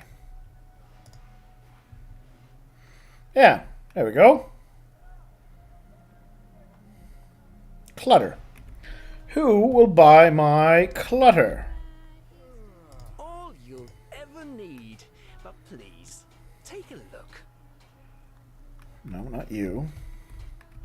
Walk blessed. Maybe I just missed the right tab with these people. Walk blessed.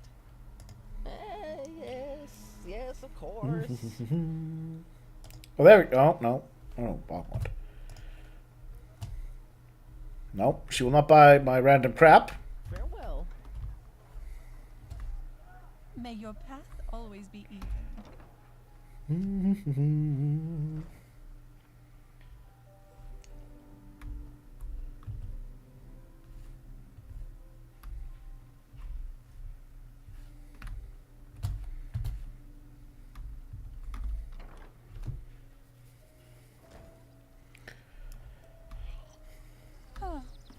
from around here, are you?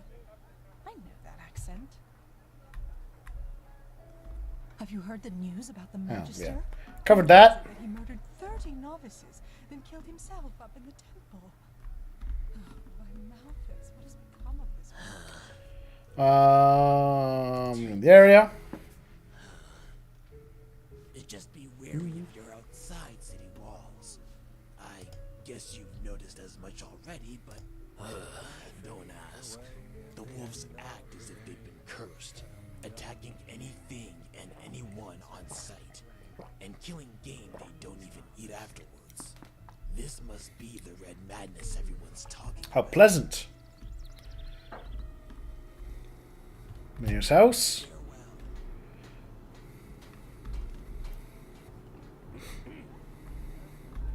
Ha-ha! Yeah? Uh-huh. Now, I just put them out for you to look at. Tell me what you need, and be quick about it. Oh, here. I can sell clutter to this guy. Yay! Here, buddy. I have 4 buckets I've collected randomly around the world. Wine bucket, bottles.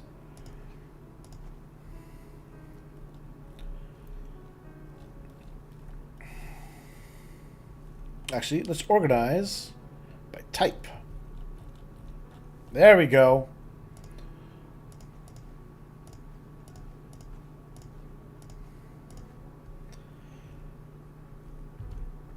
Oh, he'll buy a skull.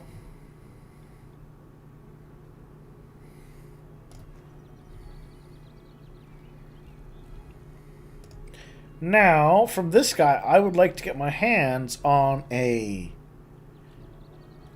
pickaxe if I can, right?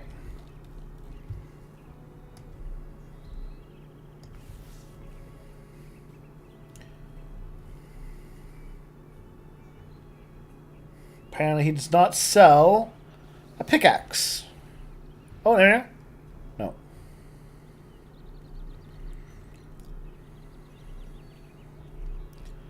That's a shame.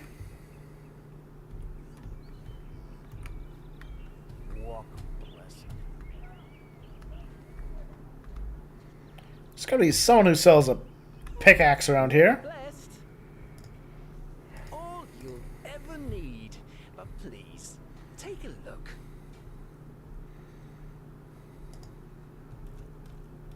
Nope. Walk blessed. Greetings. Yes, of course.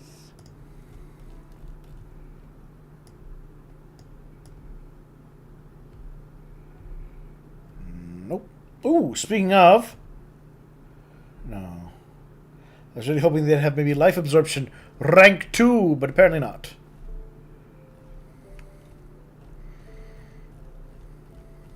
Oh, well, that's a shame. Malphas bless your travels.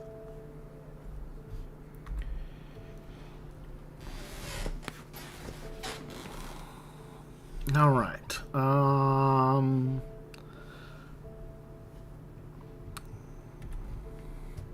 Let's find this Aelfrid. What? And here.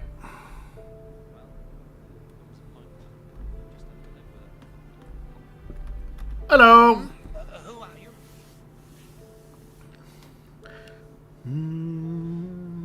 The her sound from the odd NPC reminds me of Beavis and Butthead. I hadn't picked up on that, but yeah, yeah, I can see it. Yarrow, this is about his death, isn't it? The rampage. Of course, who hasn't? Yarrow was one of us, after all. It is terrible. Simply terrible. You want to hear an old man's opinion, though? I always expected that something like this would happen. Malphas, forgive me for talking about a keeper like that, but it's the truth. Hard to explain, really. Come on, let's find somewhere to sit. It'll be easier to talk that way.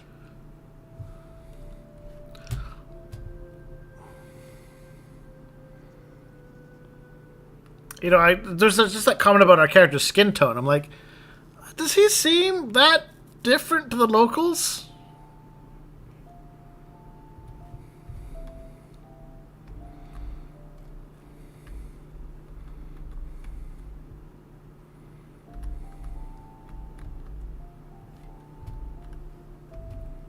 Let's do this. I mean, look at the two of us.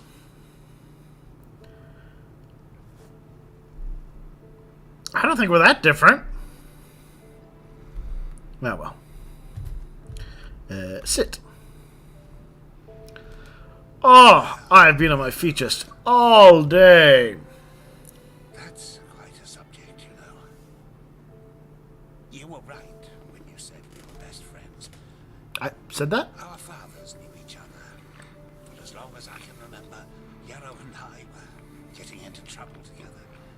At least until his mother died. No. Bandits killed her in broad daylight on Penny Road. Today these incidents are common, but not back then.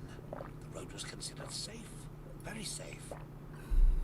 She was on her way to Ark, accompanied by 3 other women, and they were set upon at the pass. None of them survived.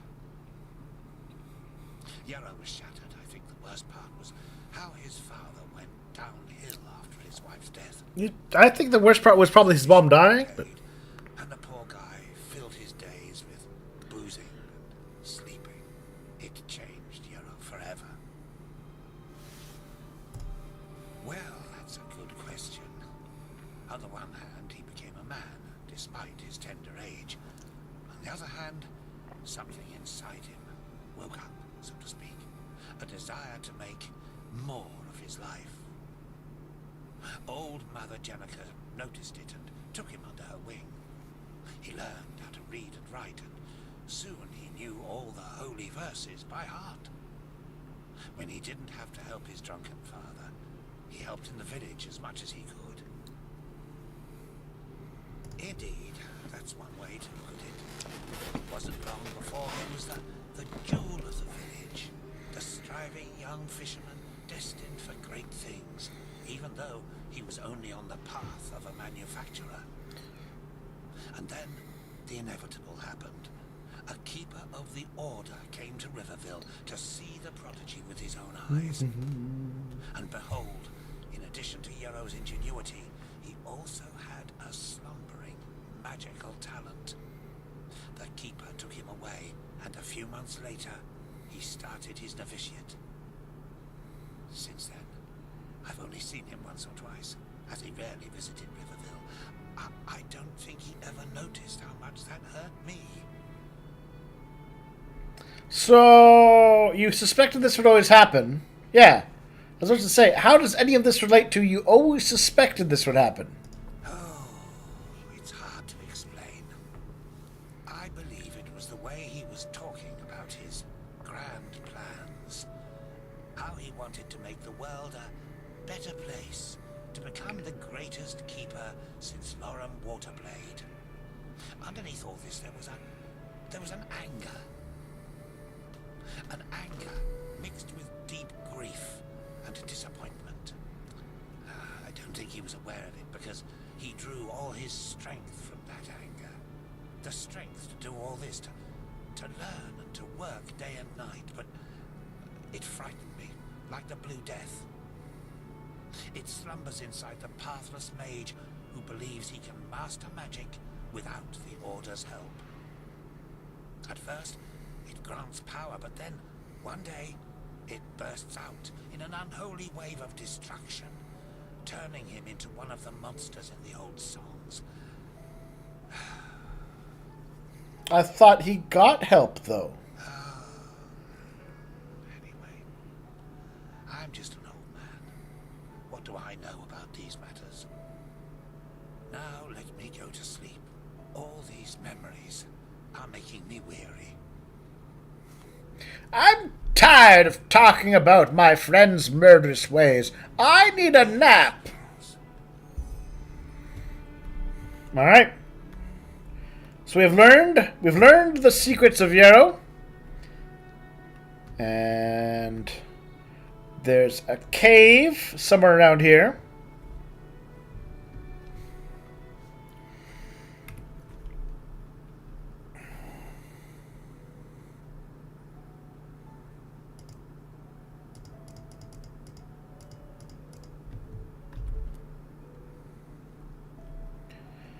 There we are. If I just follow the river upstream, I can find this Clearwater Cave. But it looks like, because of those waterfalls, I will need to take the road. Huh? Can I help you? Hello, Miss Gusha Gatsidormatalata. Nailed it. Blazes, why do travelers always think I'm here to answer the questions? But, well, let me think. You should take a look at the beach right behind Merrick's farm. The tides wash all kinds of plunder ashore. You should go armed, though. There's a lot of king's crabs around. What? You mean apart from frenzied animals, hordes of living dead lurking through the wilderness and this whole red madness thing? She's incredibly casual about this. Just be careful when you're outside. It's just the living dead in hordes. Well, I know this old alchemist woman from the nobles' quarter has been getting on the guard's nerves for weeks. Something about her son, I think. You could pay her shop a visit and see what she needs. Maybe that'll stop her from bothering us. Wait a minute. I thought it was a beauty potion. Interesting. This is where we find out if the game is prone to misdirection. Because it could very easily be the case that the old woman is trying to feed me to her undead monster zombie son. Right?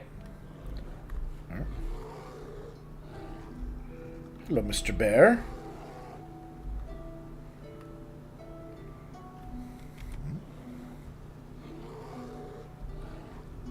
Do I fight the bear?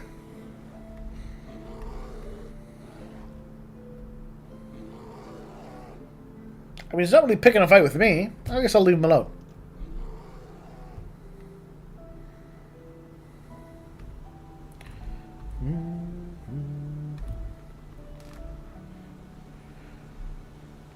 Oh no, it's apparently a different quest. Alright.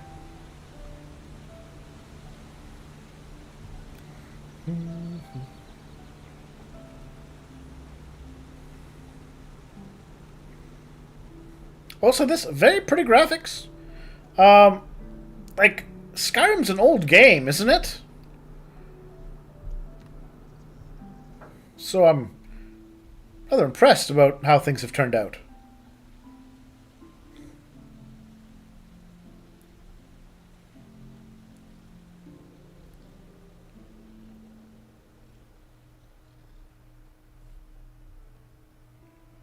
Is this the place she spoke of? Nope, it's the honey farm. I hear them. I hear the... What the? What the? What the?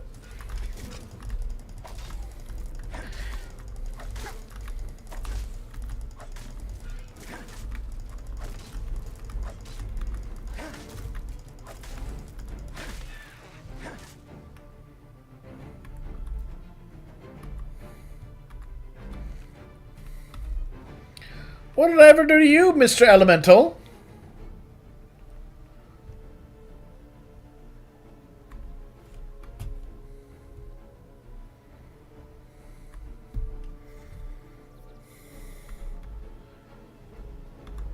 I caught a bee, everybody.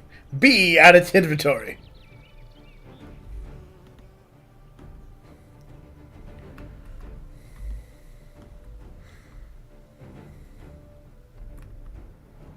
It still has the combat music going. Is there another one of these guys around here? Ah!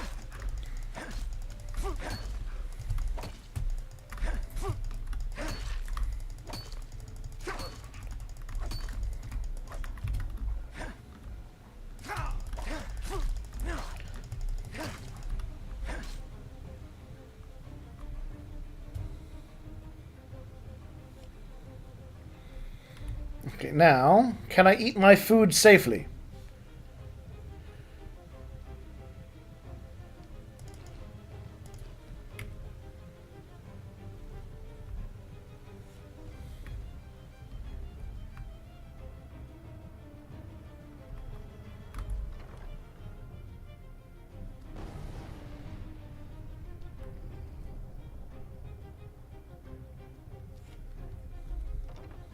Excuse me, Mr. Monster? Ah.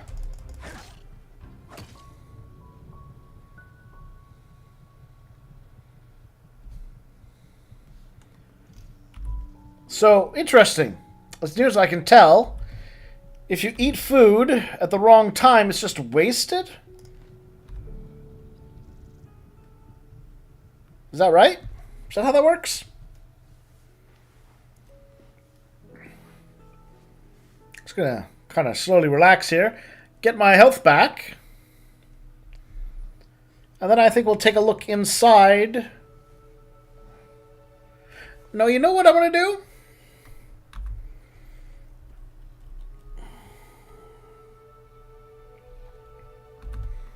I'm gonna go back to Riverville. Because I just realized how long I've been playing. I'm gonna go to the inn. I'm gonna see if I can meditate. Because, yeah, I got points. Learning points, crafting points.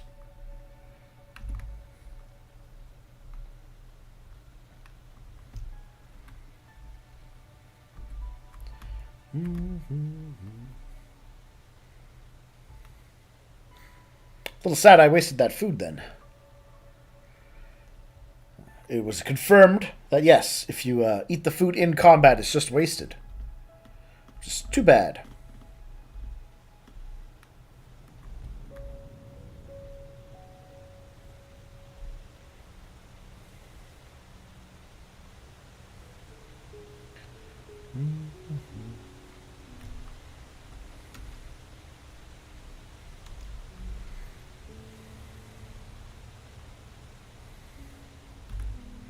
Ooh, there we go.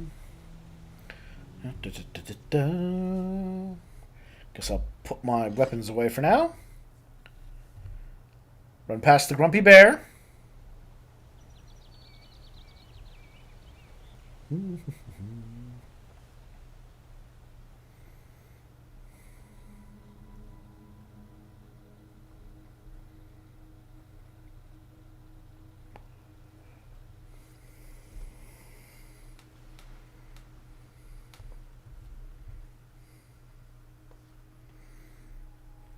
Now, I'm going to find the inn, which I think was this building. Oh well. Here we are, the Drunken Bee. Shivering hands and delirious eyes, brittle voices and maniac minds. They just got a new delivery of spreading terror and dismay. Another exhausted eye? There is. It may not be the palace of the Golden Queen, but it is comfy, lice-free, and affordable. Ooh. What do you say? Lice-free, everybody. Wonderful. I'll open up the room for you. Sleep soundly. Safe travels. So, Is it important? do I just keep looking around for the room? Just where did I put it? Oh, hello. Hello, book. Yoink. Oi! Our ancient world seemed newborn in his eyes. Now what was it? Y, I think, was meditation? Yay! We're in the creepy land. Alright, so what do... It's been a while since I've been here.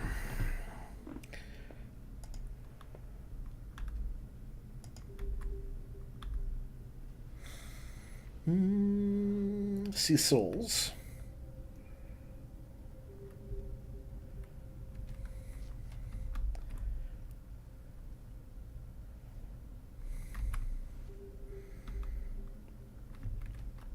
extra damage.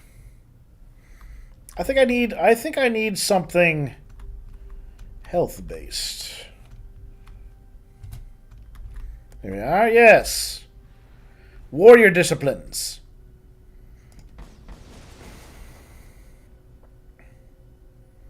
Barbarian, a Juggernaut, Blade Dancer.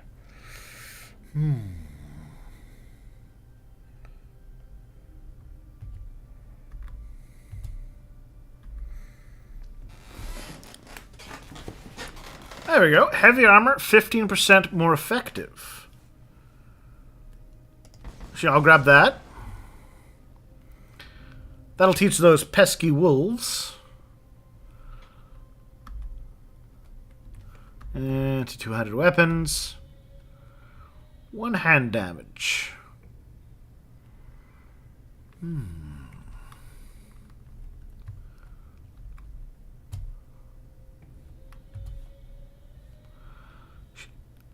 Lana is saying, I look forward to you figuring out what this place is.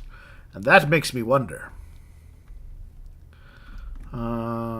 So, got that. Sneakery. Lycanthropy.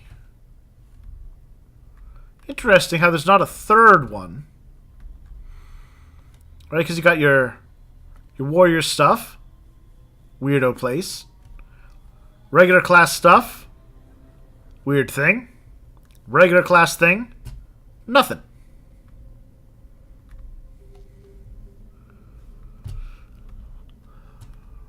You know, I admit, I am curious about becoming a werewolf.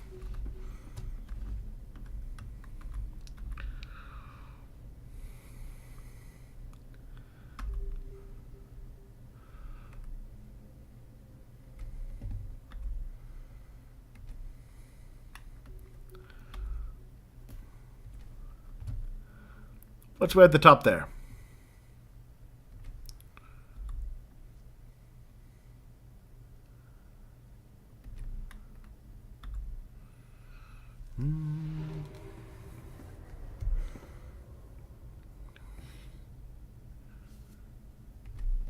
It seems a little... That seems a little more than I want to get into right now.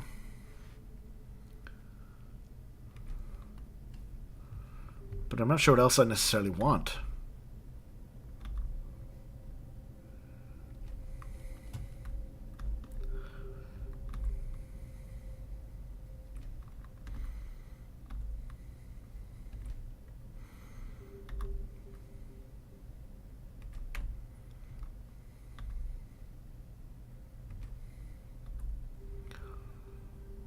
You know, let's grab some depth concentration. Though honestly, now that I think about it, I should focus, right? This is one of those things where the higher up the tree you go, the better. So I should probably have focused. Oh, well. I was saying that werewolf was her primary. All right. But anyways, got a few skills. Made myself a little bit better. Let's take a look at next.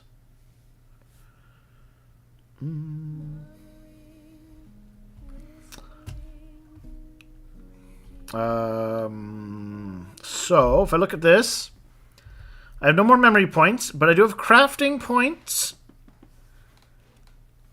and learning points. I can use them to use learning books, which enhance my combat skills. Okay. Okay, like this stuff. So if I look at my books,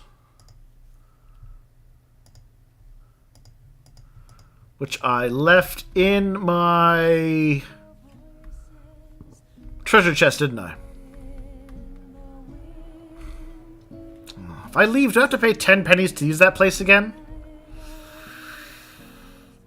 I guess I gotta take the chance.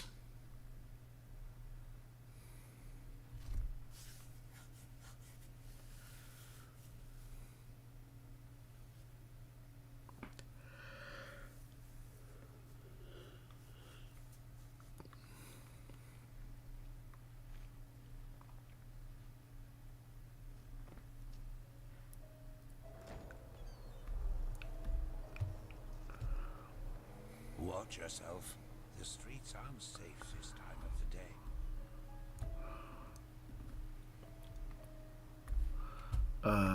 Which way am I going? Kind of lost.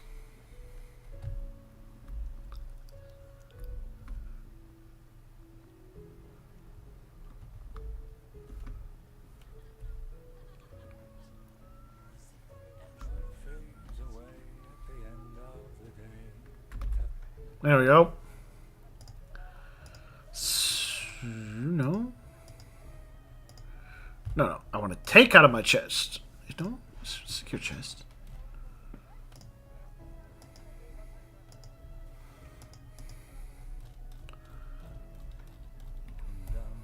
I thought I put my things in there.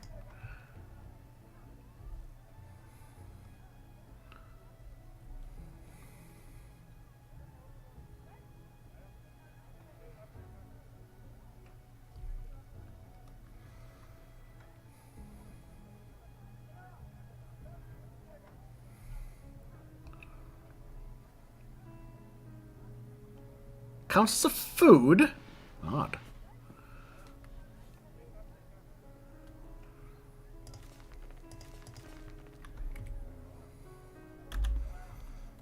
Alright, so I guess I used up some of my learning points.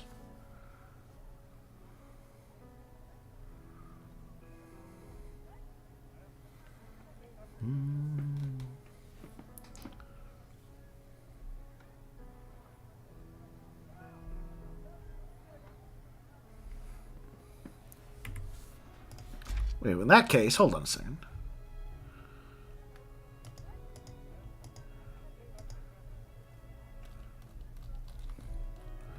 Thought I had more items than that.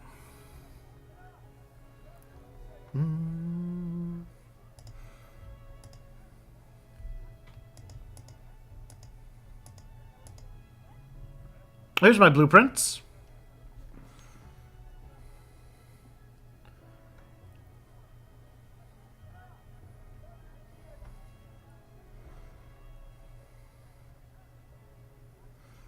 So how does this work? Crafting points. You receive crafting points with each level up. Need them to use workmanship, which raises your artisanal skill. Okay, so wait, then hold on. This inventory then, this...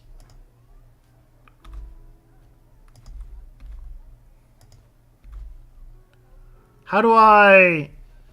These blueprints then, do I just have to have the blueprint on me? I thought I sold only the random books. Like the story books.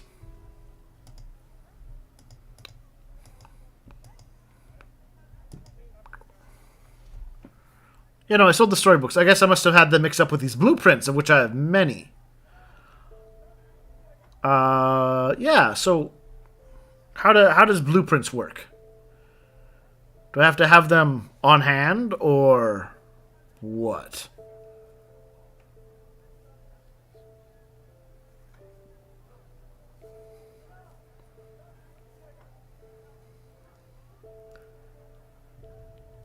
Just need to have it on you. Okay, then for the moment, I will throw into my chest my blueprints.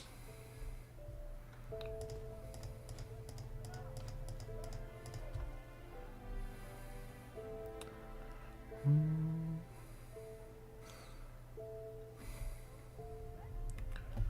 I can sell the other one later. Or right now. Walk blessed. Yes, of course. Apparently there's a blacksmith forge in the city somewhere. Alright. I want to sell.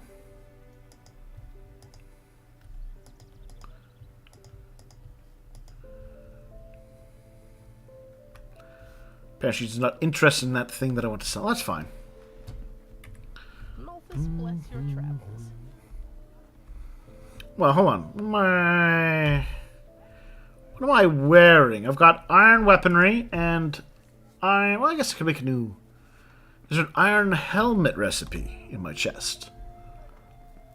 Yeah, there is. So I'll take that.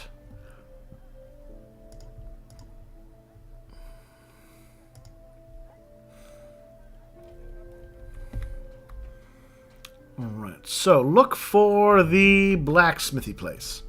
We'll make blacksmithing my last thing to do. Embrace your inner child. Who you think you are, but no one breaks the law and gets away with it.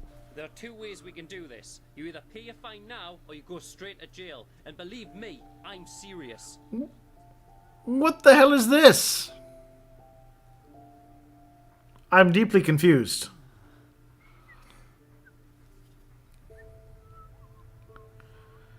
I was literally just looking at the sign. I'm confused. Take me to prison?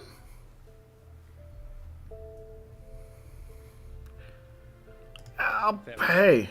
That's less trouble for the both of us. I don't know what this is about. What? What? I stole a book? Oh, but it didn't have the steel thing. I'm so confused. Like, isn't it supposed to be... There's like that red text. Oh, a general store. Back in the end, I stole a book. I mean, I guess. Okay. So even though... Because read doesn't show up as an option. When you go in, you read, and then... Oh, I see at the bottom there. I must have misread it. We will not steal that book. Oh, hello. I haven't seen you around here before. Just take a look around and tell me if you see anything you like. Oh, a bit of this and that. Feel free to... Alright.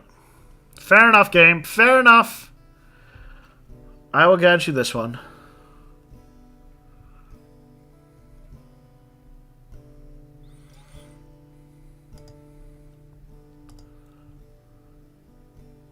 Well, here we are.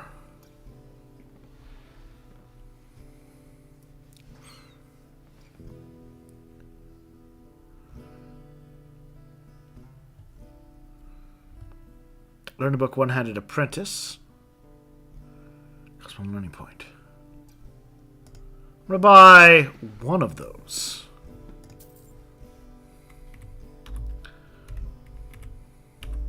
So then, if I remember how this works correctly,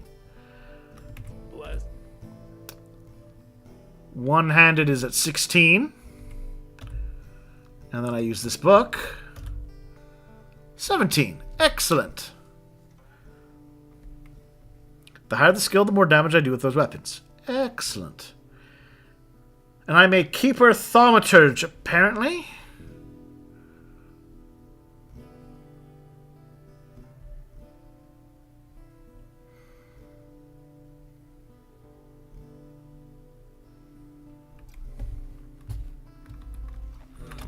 Still on the lookout for this, apprentice books. Yeah, I think I noticed that they're cheaper, it looks like. Blacksmith? No.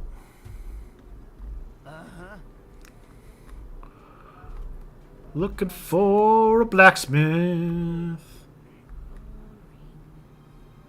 That's the guard's house. Hello.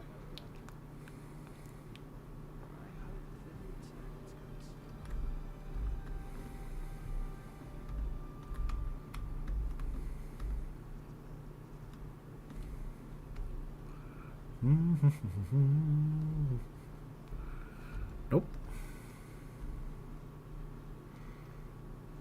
Wait. Wait. Oh. Well, it's probably too late, isn't it? Well, you know what we can do? Haha. Nope. Oh, God. Now we find out if I have to pay for that room again.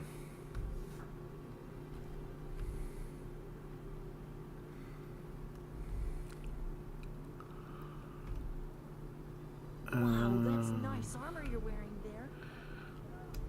Monsieur? Quiet, you.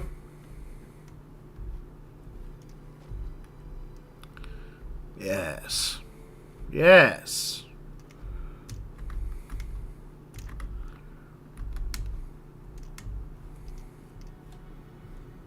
Let me over the wall.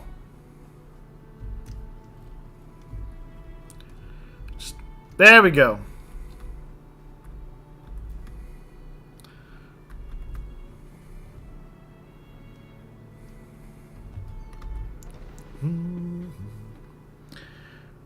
There's a forge by the house. Which house? The blacksmith house?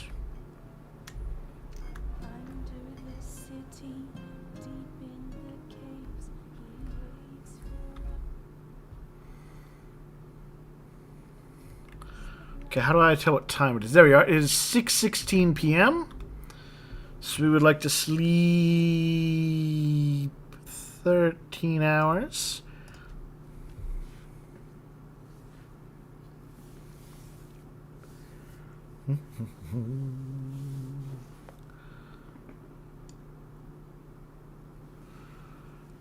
Tonight's 7 a.m.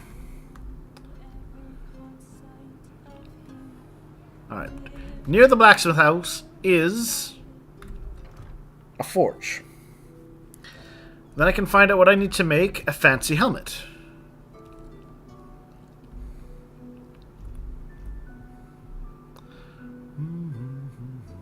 So we go up. Take the first left. Take the next left. Aha! So if I want to make the iron helmet, 3 iron, 2 leather strips. Okay. 3 iron and 2 leather strips.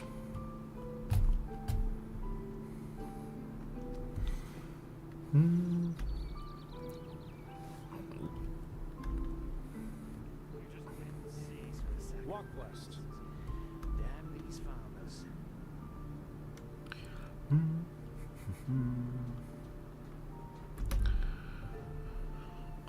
I need my ingredients.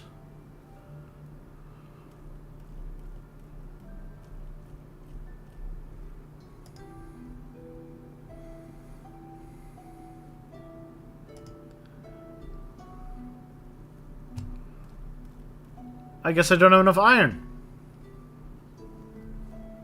That's too bad.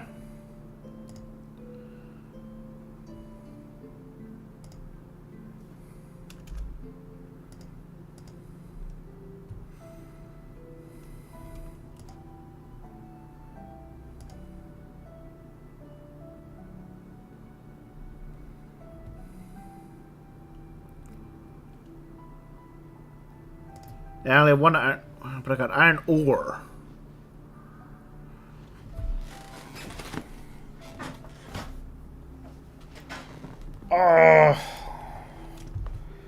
Alright, hold on a second. We're gonna go back.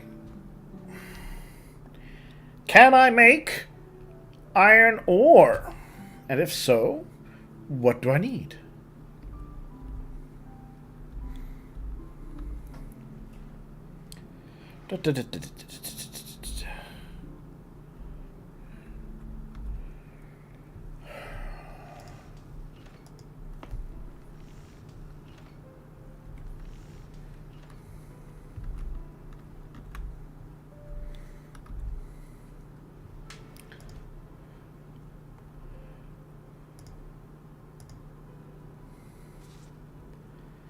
Metal ingot of an ancient nation. Ooh.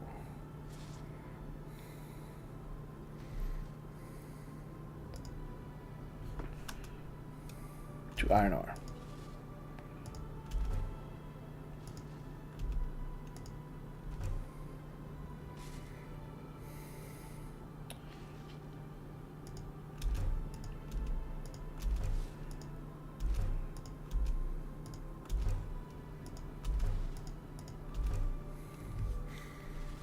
There we go.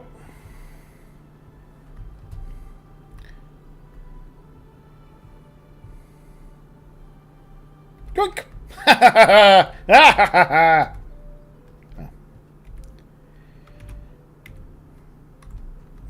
I guess she's not open yet.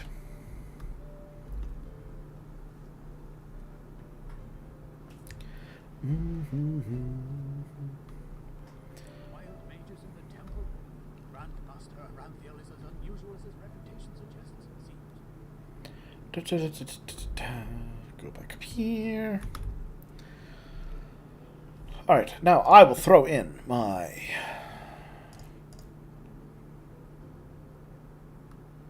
yeah, I'll hold on to that for later. You never know, right?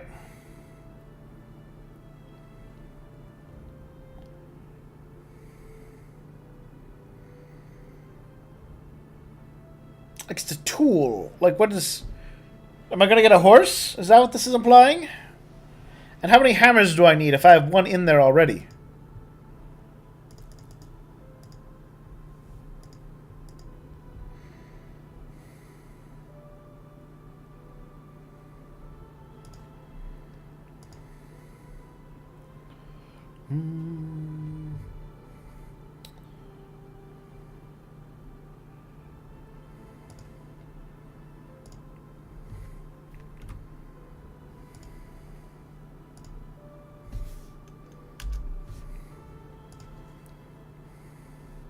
Presumably that these have to do with woodworking or something.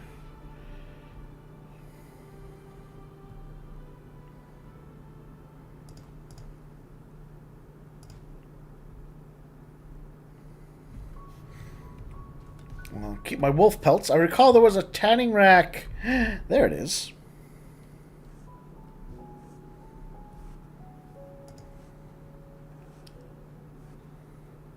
Requires leather. There we go.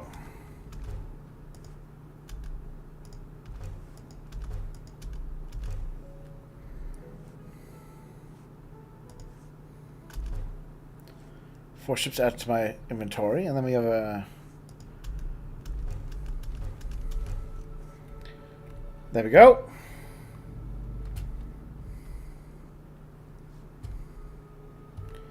So now, I should have...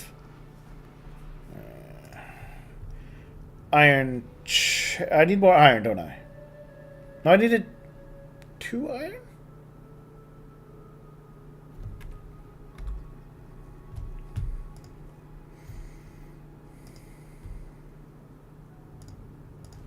Take my iron.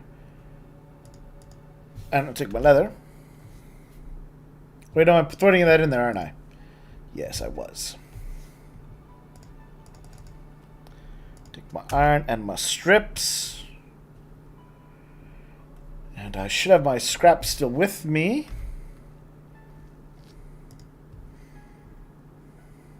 Take my iron helmet.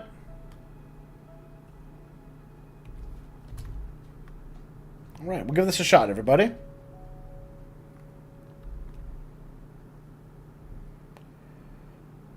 And then hopefully when that store opens, I can buy a pickaxe. Because we'll want that going forward, too.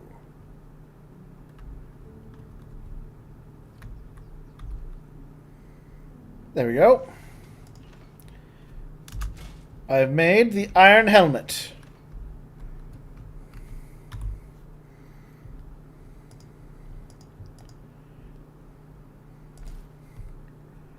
There we are. Went from 14 to 21. And that hood had a weight of 1.5. Oh, it's fine. Look at us now.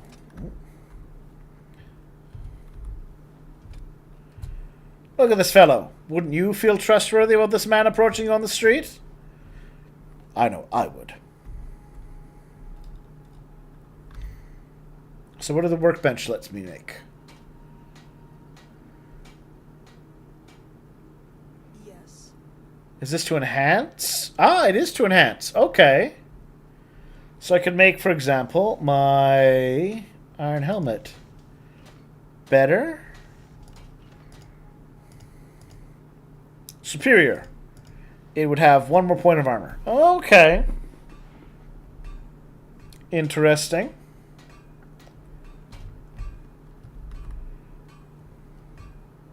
How may I be of service? Hello, Miss Sootman. Of course. Do you have a pickaxe for sale?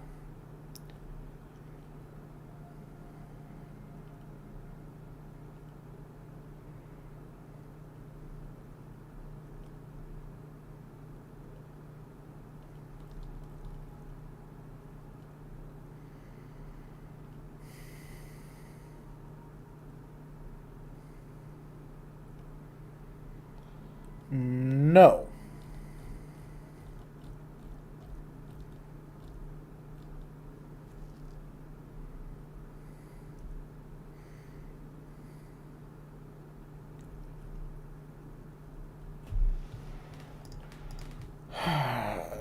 Seriously, then, how am I supposed to get my hands on a pickaxe? Alright, well, I think I'm going to call it there. I'm going to search town a bit more. See if I can find a pickaxe from somebody.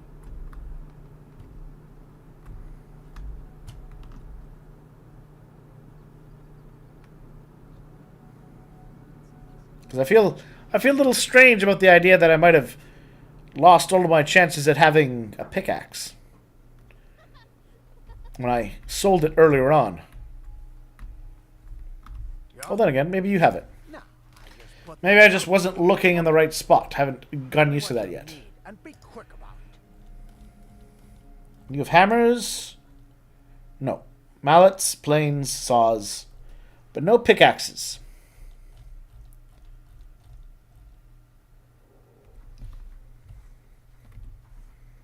Walk blessed. I don't believe him when he says that. Unless, of course, any of you watching right now happen to know where in town I could buy a pickaxe. That would make my life a little bit easier.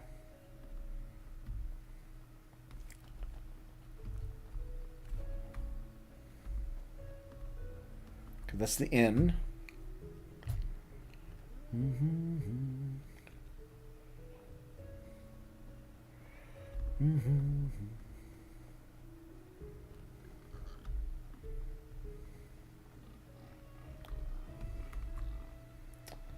The Manison's house. But you got a fancy thing in there, buddy.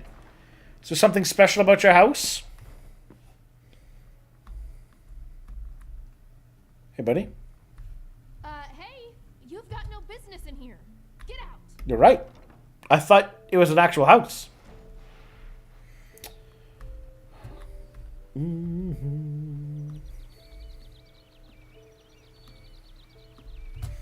Apparently I could get one in Ark. Where's Ark on my map?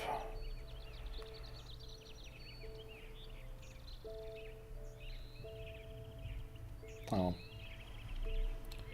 Ark, West Gate. So if I follow the road for a ridiculous amount of time, I could go to Ark. And the fast travels between these two towers, apparently. So if I go to this tower, I might be able to go to Ark. You know what? Yeah. Then again, on the other hand, this old tunnel feels like something maybe I could get in there.